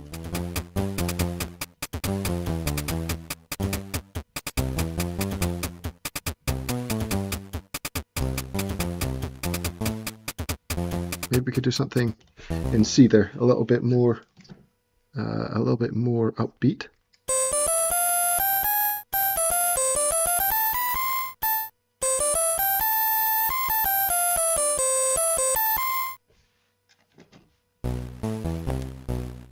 Let's try, and we'll go to the parameters. How about some bossa nova or salsa? Yeah, I could do. Put the swing up a little bit. Now, how does the swing interact with these actually? Do I need to set the swing individually? Or will the clock send it? I think I'll need... Yeah, but I think if I do this on here, I can set the swing.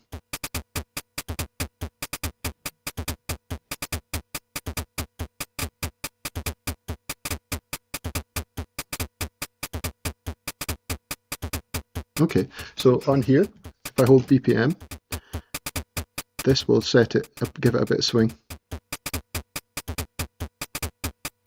Now getting the swing to match up between these. Boom.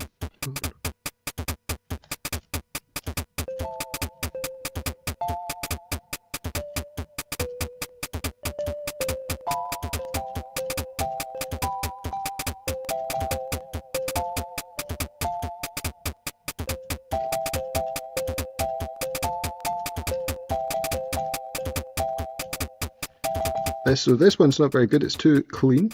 Well, we could try sending it through the bit crusher. That still sounds a bit too nice to be honest.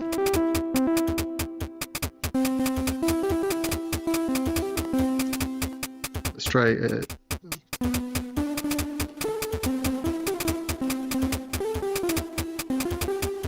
And we'll go onto here.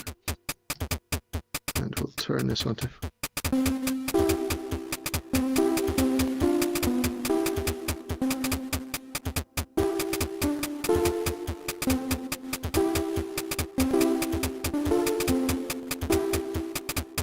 Now we need to get the swing to match up between the two of them though. So that could be awkward, but let's put something down first.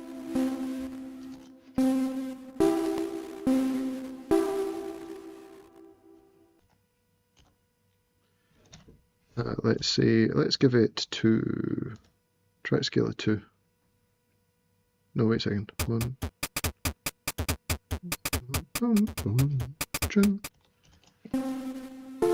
Nope.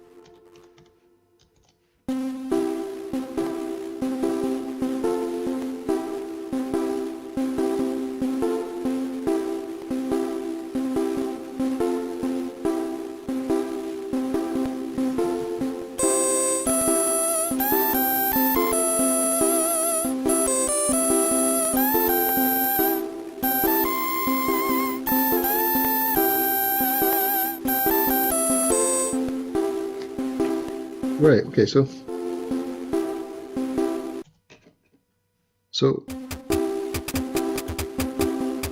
and now we need to fix the swing on this one.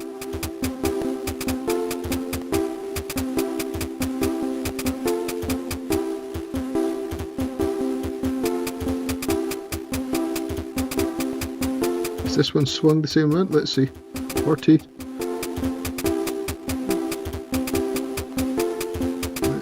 See if we're about the same. Maybe a bit too frenetic, the drums here. Let's see, picking again. We need to go to the drum track on this, and we can take out some of these trigs here. Let's try just take a bit out and see how that sounds.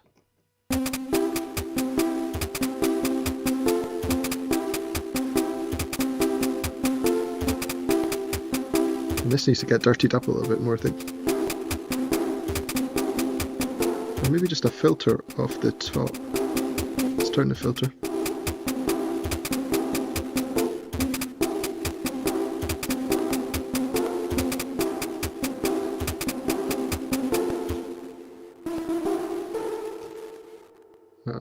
It's the wrong one here.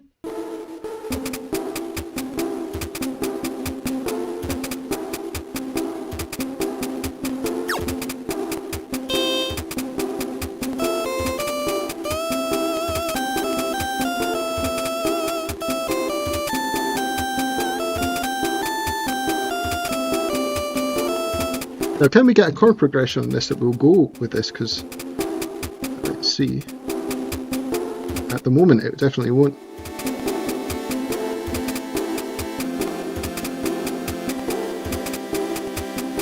Okay, so there we've got C.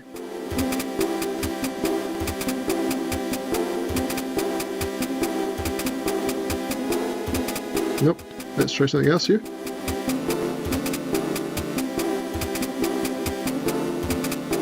Okay, let's stop for a little second and see if we can actually just see the chord. Ah, actually, again, we've got the manual here. We're going to start dancing. That's good. That's good. It's got a little bit more of a feel to it, doesn't it? Okay, so we want to have a look here and see. There's our chords here that we've got. So if we go into our piano, so there's C major.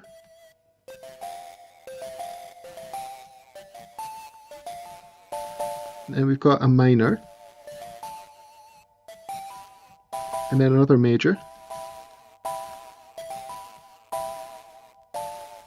Oh no, minor, minor, major. So we've got,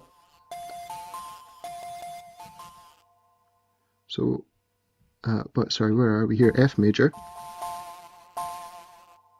So let's see, number 5, let's see if we can go. So we've got 7 is C over G. Hopefully you can hear this. Oh, sorry, it's way off. 7 is C over G. And then we want to go to, let's try number 5 to F. See if this makes sense. Okay, so we press this one, C over G, and then to number 5, which is this here. So let's try and see.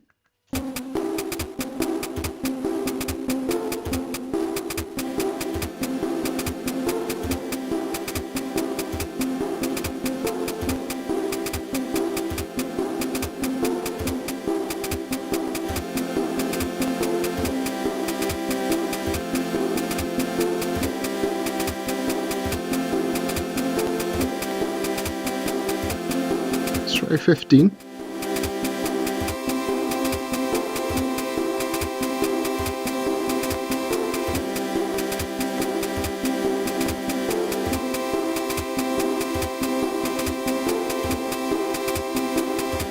Okay, wait a second, so we do 2 repeats of that and then 2 repeats of that. Right, so let's just try again. I mean to put the chords up.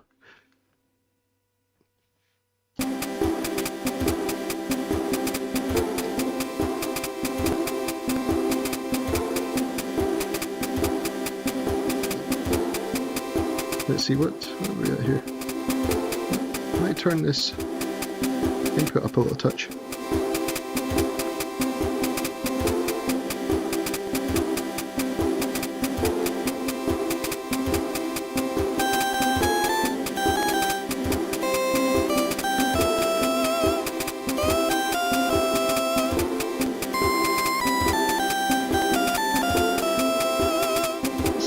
Put the tempo up a little touch more.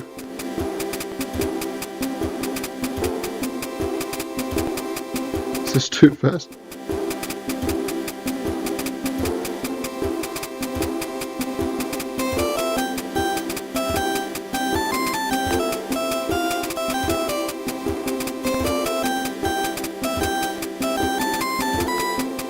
Right, let's see.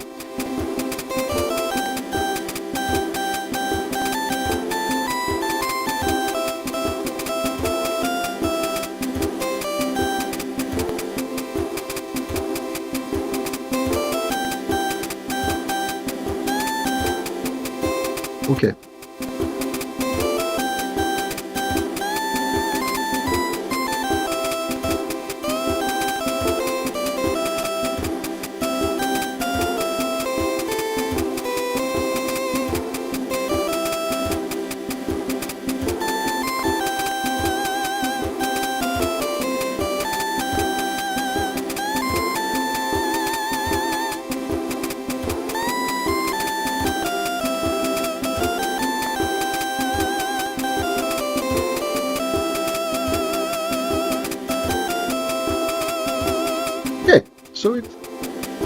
So we got something there.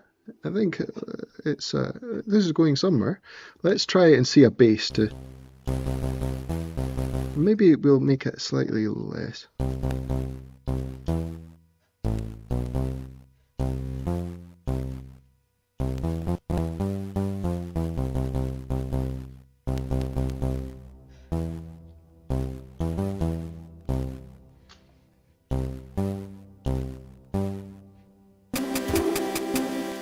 Let's start again.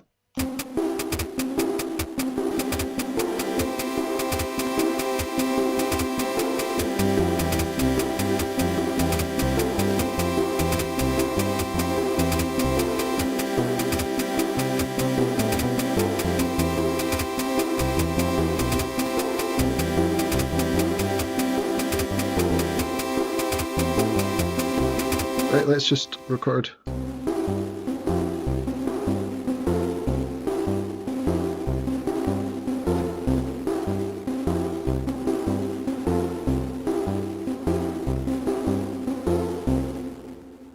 No, what is this? This is not.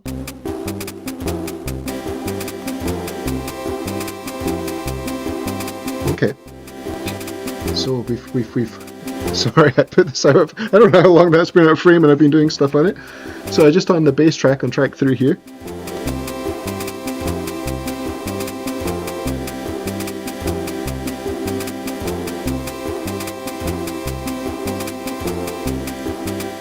Now we could, let's see in the brain track, we could see if we can, so it's detected we're in C major. We could transpose this. Oh, we need to make sure that is ready to go.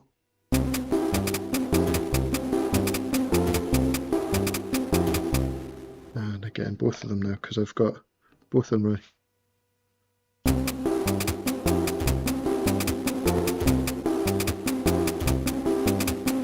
I think I'm gonna take the drums off of the robot, because the problem with this is that when we need to get it to play to sync with, it starts halfway through the pattern. If I stop it, it'll continue on where its current place in the pattern. And it means that we've got two of these to do this with, that we need to do it with the arcade to make sure that we restart it so that it doesn't start in the middle of the pattern and the robot each time. Unless there's an option I'm not aware of to stop it from doing that, so that it properly restarts the pattern every time it stops and starts, but I don't think so, not as far as I'm aware. So I think that it might mean that we can putting the drums on this is going to be a bit easier, which means that we can kind of clear this pattern here. And get them off of this one.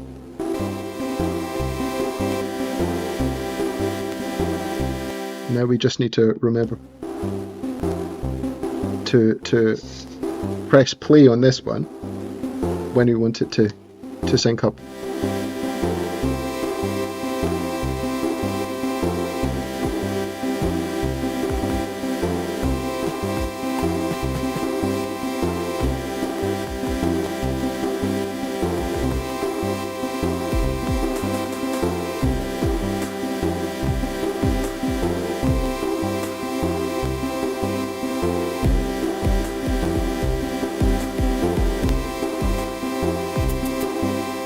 It's a little bit quiet just now, and it needs a bit of crunch on it.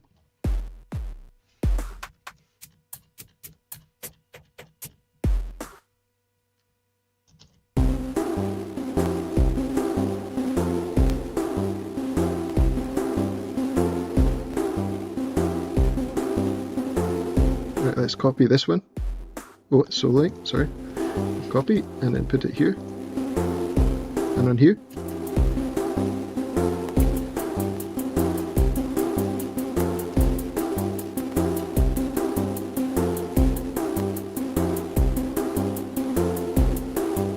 Let's put some, actually let's put some more on these steps, but we'll have them come in randomly with this trig. So we can do a trigger. So what I've done is let's do that again. If I select these steps, then I can add a trigger step component, and then I could have them come in randomly with this option.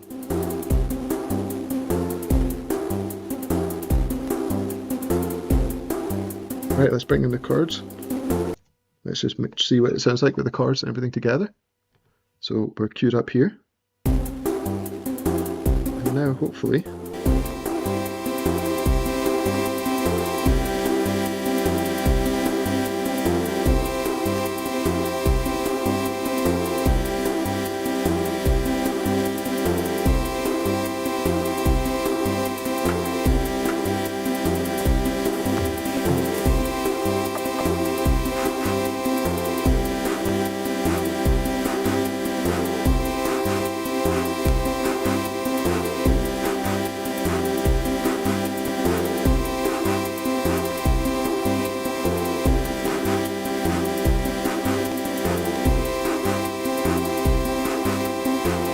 put this kick on.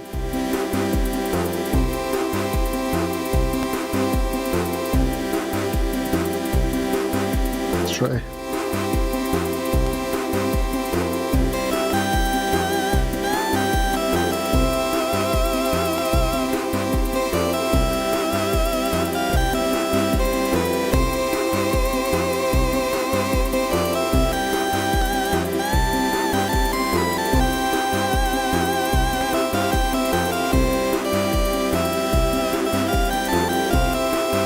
Okay.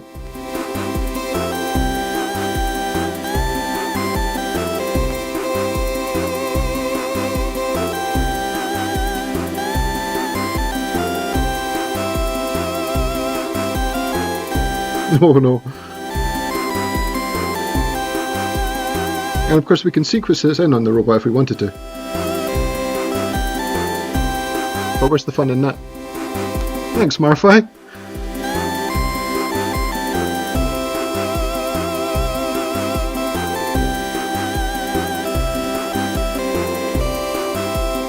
That's starting to sound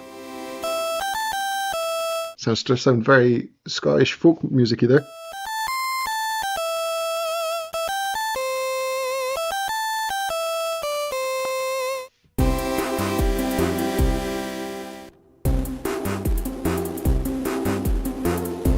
Right, so let's do a little variation on this. Let's first off start with changing the, let's just make a new kick and clap pattern. So copy and paste. And then another one goes ch, ch, ch. Actually, you know what? Let's just, we don't need this one. Let's do it here, and we'll just add another couple of bars to this. So I'm going to hold bar and then press shift and plus twice so that it's the same for the first three.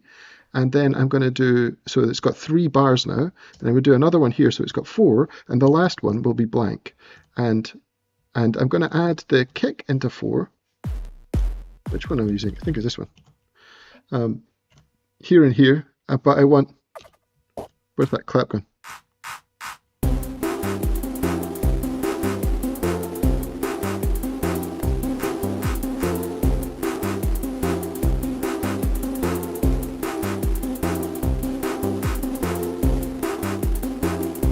Maybe do something a little bit more interesting on here.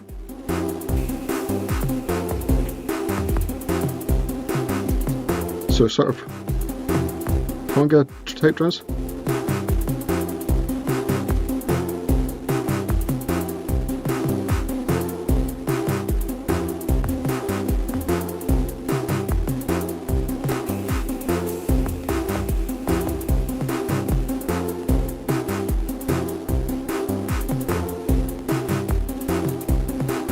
Nope, that's not quite right.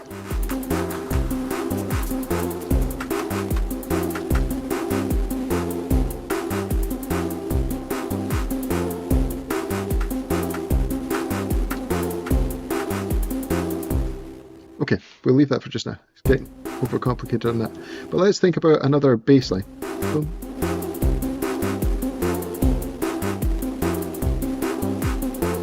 Something a bit more interesting.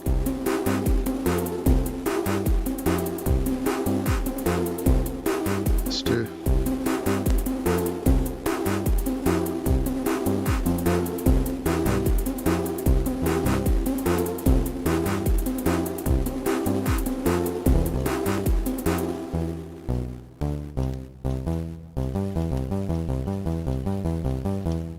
Let's try something like that. Okay, arm to record.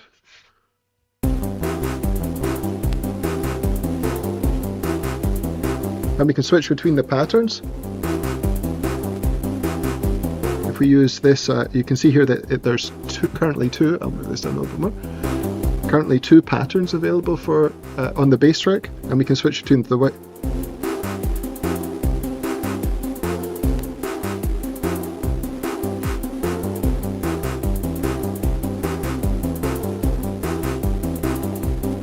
Maybe it's a little bit too fast here. So let's try and get this a little bit more of an inconsistent rhythm.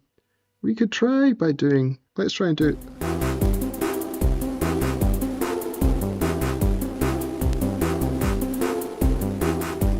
So what I did there was, I actually quite like that. Right, so let me take off the step components first, make sure that they're all off. So obviously it's playing, the way that I got it just now is I just live recorded this in, and these are where the trigs are. And it's playing all of them. Every time it goes around, it just plays all of them. And it's a little bit intense. But what we can do is we can say, okay, well, we'll keep things that are on the beat maybe, and then make the other ones more random. So I'm going to take these ones here, all these trigs, so that are on the 3rd step and the 5th step. This is here. And what's this? The 9th step. Is that right? No. It would be quite useful to have numbers on these. What's this? 9th, 10th, 11th step. Well, anyway, you get the idea. The ones that are flashing here. And I'm going to put the trig on. This, again, trigger step component. And I'm going to say that we'll do this randomly. So these ones are going to come out randomly.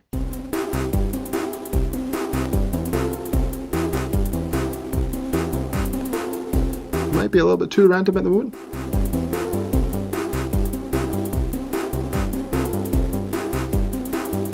Might be a little bit too random.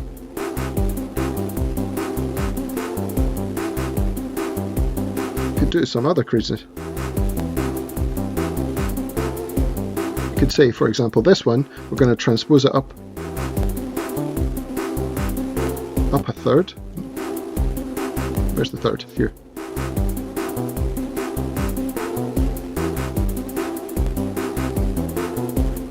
And we could have that not necessarily happen every time.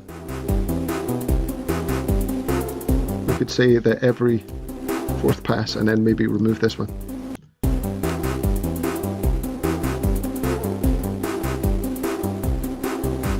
It's just doesn't sound quite right. Let's see if we can do. We're going to transpose it, but with maybe chromatic upper.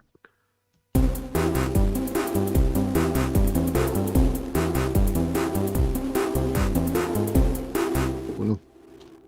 Maybe chromatic down would sound better actually. Okay.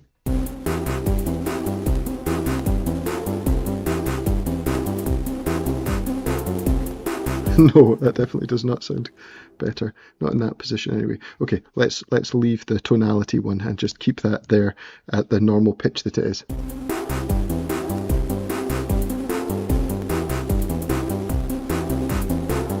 Let's put the chords on and see how the chords sound with it over the top. Again, the chords, for anybody who's just joined more recently, the chords are coming from the Pocket Operator Arcade. So we can cue them up here, and then it's in sync now, and we can bring in the chords by holding chord and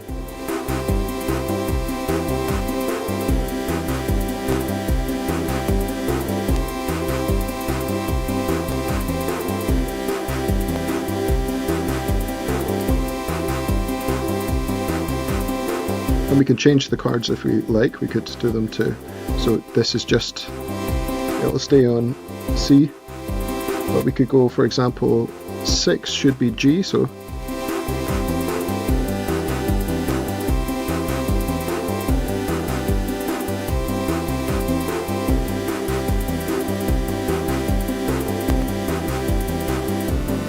nope.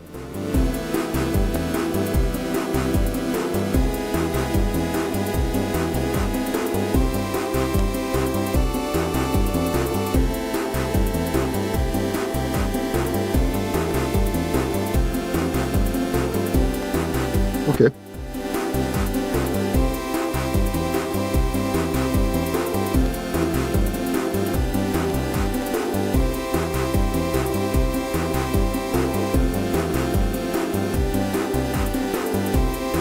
Right, and then we can go over the top again with some robot.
On the arcade, I was trying to bring in one of the effects here.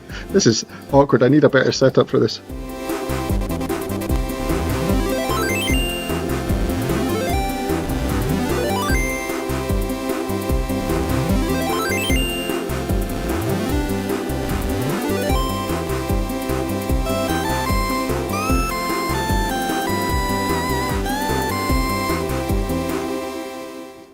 Hi, Cronky Kong. Hi, sounded great. Are you sampling into the XY or just playing this live? So, how I've got, I have this overly complicated setup, I'm afraid, which I can explain to you very quickly. What we've got here is we've got the COM on the XY set up to sync 8. So it's setting a Pocket Operator sync basically out of this wire here, which is going, it's difficult to see, but this wire is underneath and it's going to the robot. the robot is set up in sync mode 1, so it'll send the sync on through to the arcade, which is in sync mode 5.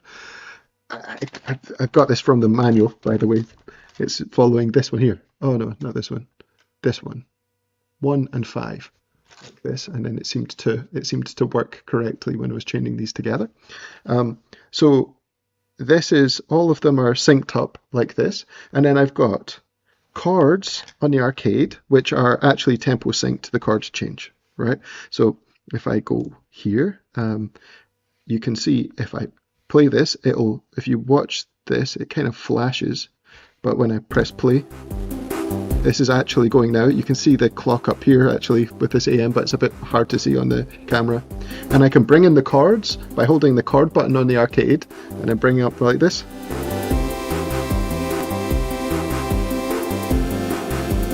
So this is synced, that's how that's synced up, right? So sync's coming from this. The audio is coming out the arcade, which is taking the robot's audio too, back into the XY, and then into the input track. I don't know, so I can mute and bring this out in and out, right, if I wanted to. Does that all make sense, Cronky Kong? Sorry, I appreciate that it's basically some sort of spaghetti mess of wires. But yeah, the Puck operators are synced up to the OPXY using the sync out, and then the audio is coming back into, and then I've got some other stuff going on in the XY as well. So I put the drums on. I was experimenting earlier. Probably it was incredibly tedious to watch me do, so I'm sorry about this. I should think more about this before I go on the stream, I think. I had to start with drums on the robot. Now all I'm using for the robot is for playing. I'm using it for this lead. Yeah. Oh, of course. That's how the POs are kind of finicky. Yeah, they are. I mean, again, every time I do it, I think, oh yeah, okay, right, I'll remember that. And then a month passes, and then I put them up again. I can't remember how to get them to sync up properly or whatnot. And also there's another tricky thing, that because the volume from the robot is going into the arcade, I need to set the volume for the robot with in mind that the arcade's volume is going to control the volume of this. So quite tricky. As the input track can control them with the XY at all, like through the brain or whatnot. No, so there's no MIDI in for the pocket operators, so you can't control, like, for example, the notes on this, which would be pretty neat. I didn't think about this, right? Because if you look at the contacts, they're exposed on the board here. They're not on this side, but I think that the contacts are exposed here, so you might be able to make some device that sits over the top and like sends just triggers the switch in response to MIDI, like if you had a device that sat over the top of it, because you think, why would you bother? But actually the pocket operators, like especially the robot, I really like the wee synth engines that it has on the robot. They sound super cool. It would be quite cool to be able to sequence them. But then saying that, I could actually just multi-sample them into the XY, and then it might be a wee bit easier to do this. There's another, like I was sort of suggesting, the other sort of awkward thing about it is that by default, and I think there's not a way to change this. I've had a look at the little manual. I don't think I can see this anywhere. And please somebody tell me in chat if you know this. But when you stop, rather than it resetting where it is in the pattern, say if you're playing and then you stop and you're on like step 4 or 5 on this one, or 7 or whatever, then when I press play, it will start off from where it was. Now that's all fine and well, that's good. Like that could be really useful for sort of performance things, that you want it to restart from the point it is in the sequence on the pocket operator.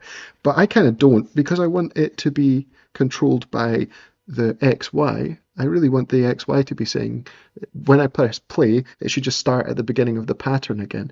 The way to fix this is that you just, this is like when it's queued up to play.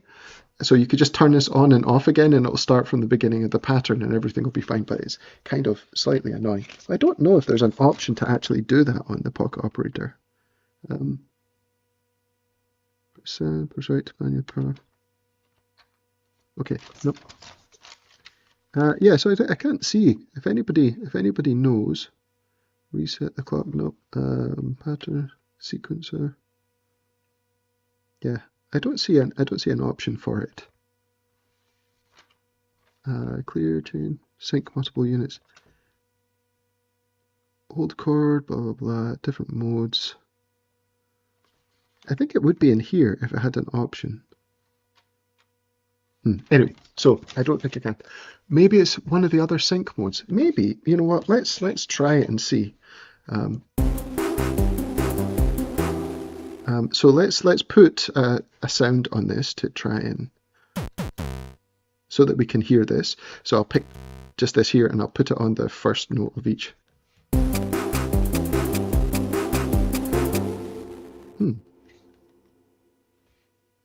Oh, actually, I think that it's to do with what sound was I on there. Oh no.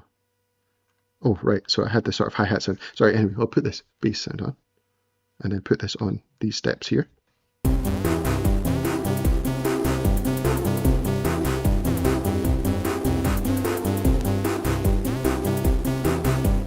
Now, maybe I want something to tell us where we are, so let's pick another sound.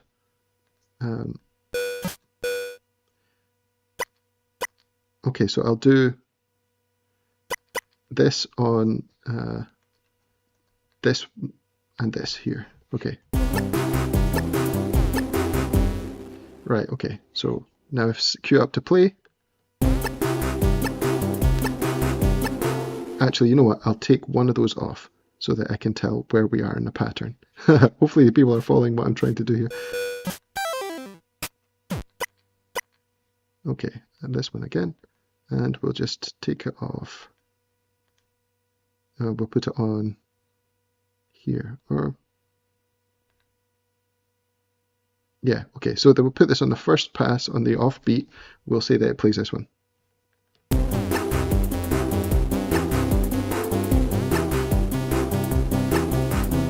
If I stop, see how you can see that it stopped actually. You can see the little playhead here. I don't know how well you can see that if I try and cover it up like this.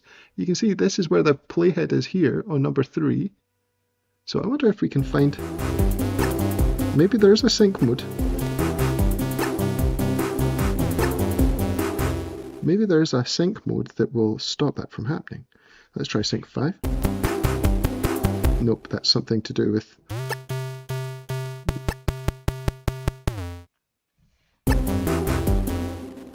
nope, the little playhead is staying where it is. Let's try sync 3. Nope. No, it's to do with the channel it's sending at sync 4. Let's try again. Nope, that one.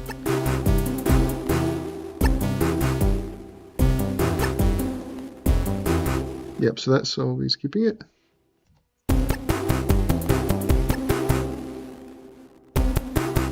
Yeah, no, it doesn't look like it. Great show. I got to go now. Thanks so much for coming down and expanding knowledge. I appreciate it, and thanks for chatting on the other stream and stuff. So I appreciate it.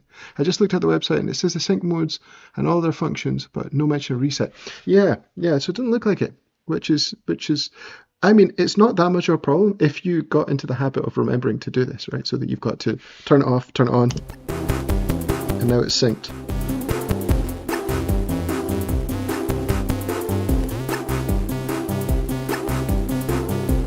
So now I need to go stop and then put this back on. I don't know, not too much hassle, but I mean, I forget every single time. Yeah, thanks for checking, Crocky Coin. Appreciate that. Okay, so let's have one last pass of this before I finish up for the night. Just a final explanation of what's going on here. So I was interested in exploring to see if we could integrate the pocket operators into a song on the OPXY, using this to sync up, adding effects and things like this. The first thing that I went for is on the OPXY, I used the LoFi effect, so I could crush the drums, for example, and the bass. So it has a bit crusher as part of it, and I found that there's an interesting thing that I found that if the bits are too low, you basically Oh, we'll lose the... What's happened here? Maybe it's because I don't have this all the way up, actually. Let's try again. Sorry, I was very confident what I was about to say there. Ah, yeah. Okay, so if you have this all the way up, then the number of bits, you've got to be careful about losing it. So about 40 on the bits. I don't know how well you can see this. It's probably going out of focus like crazy. Then you just basically will lose everything. So, and it's really sample dependent, but you can get a nice crunchy effect. Let's put down the send effect a little bit. If you have the send effect a little bit lower, it seems, then you won't lose them completely, but you'll hear the original sample coming through, whether you want that or not. And then the only thing that I've got currently sequenced into this is I've got drums on tracks 1 and 2. So I have hi-hats on track 1, and I've got them set up as 8th note hi-hats, and then on these ones here I have some step components, which are basically adding these ones in randomly. So it's a trigger step component, and it's just set to go randomly. So it adds these little, if I solo it, you can hear as it's going through, just for a little bit of variation.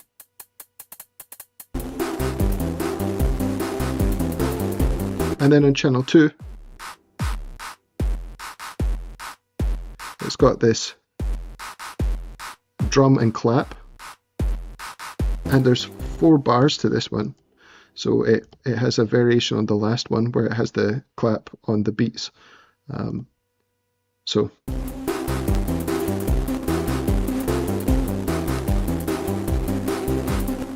And then on track 3, I've got the bass, and I had 2 variants.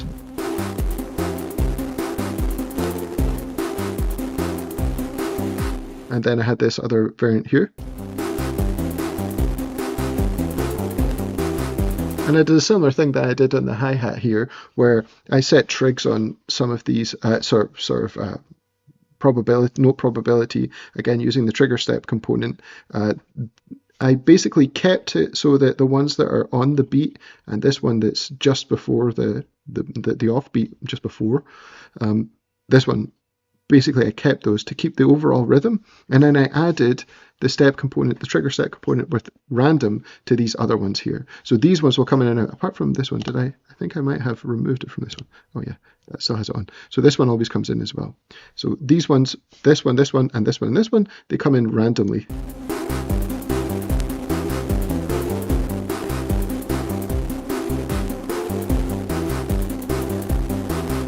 Just makes it's a little bit more interesting, right, the bass line. And then the last thing I have, which I just forgot about until now, to be honest, was the first thing I added.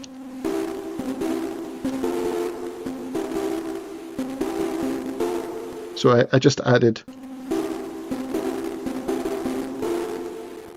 this little melody on the top here. So on track 5, which has got the dissolved synth engine, and again it's getting sent to the LoFi effect, which is this one here, quite heavily.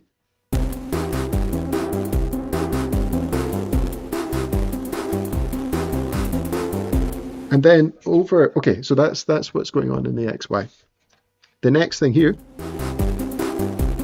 is that on the Pocket Operator Arcade, I've got it set up with the chords. So if I press play here,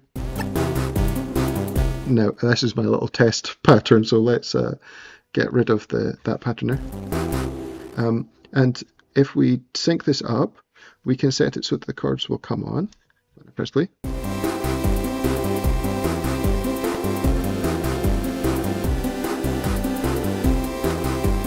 And the way that this works on the arcade, if we look at the little manual again, is that you have this this chord button here. You see this one here up the top, where you can get it to play particular chords. And if you hold it down, then you can choose which chords. And actually, you can chain together chords, so they'll last for 16 steps, and then it will change the chord. And if you see here, you can have a look and see these are the different chords that you can get.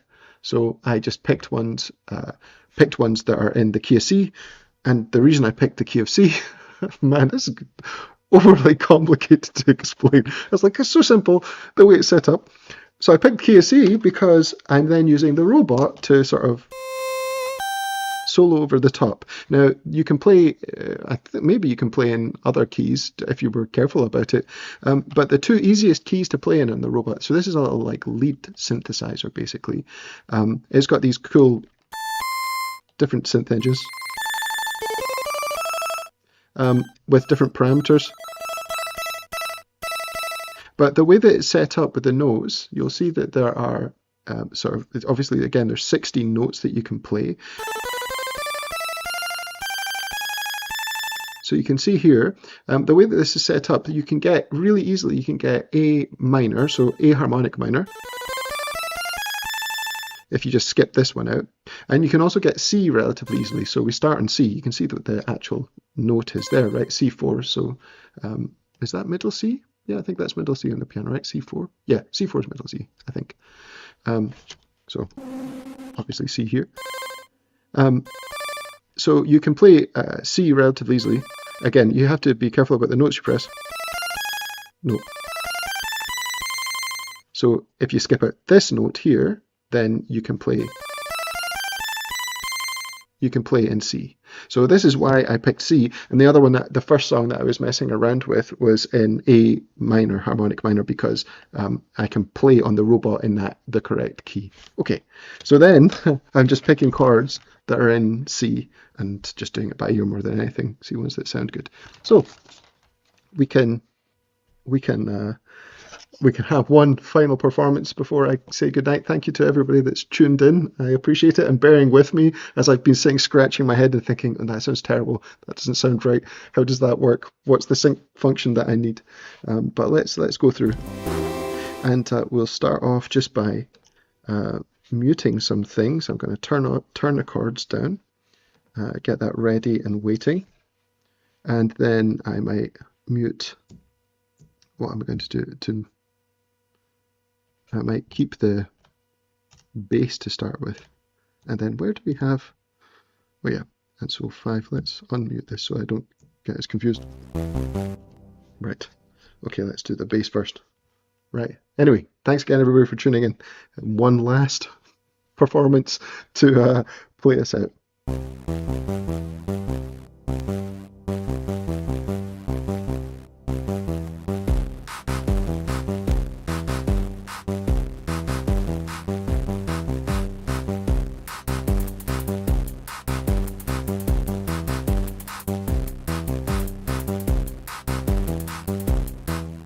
Maybe not. Okay. That was a false start. The bass, because it's got this kind of random variation, it doesn't sound really good, particularly good when it's in by itself. So I think that maybe that's a bad choice to have as the initial sound. So I might put it in with 5. Yeah, maybe 5 to start with, and then bring in the drums afterwards. Maybe. Let's just double check and make sure everything is all queued up and waiting properly. Right.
Okay, that's me. So I think that it works. Like the setup could work. It'll take a bit of practice to get it in order to be able to do sort of a performance with it. You probably want to set up scenes. If I was going to set up scenes like this, I think that I would want a MIDI controller to be able to select the scene and then go between them. Thank you for your enthusiasm, Marf. I appreciate it. Thank you so much. It needs an awful lot of work.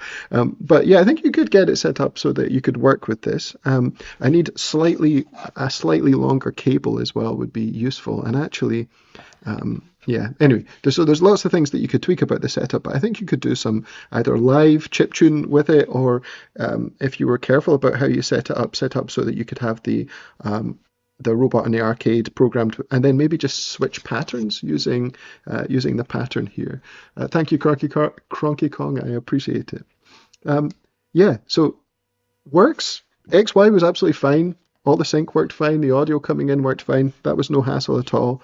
But there's like definitely a workflow thing we need to think about if you were to get the most out of it. But yeah. Anyway, thank you so much. Thanks for tuning in, everybody. I really appreciate it, and I hope that was interesting or entertaining or informative or some combination of those. But yeah, thanks so much, and I'll see you at the next live stream if you can make it. And thanks for stopping by. Cheerio.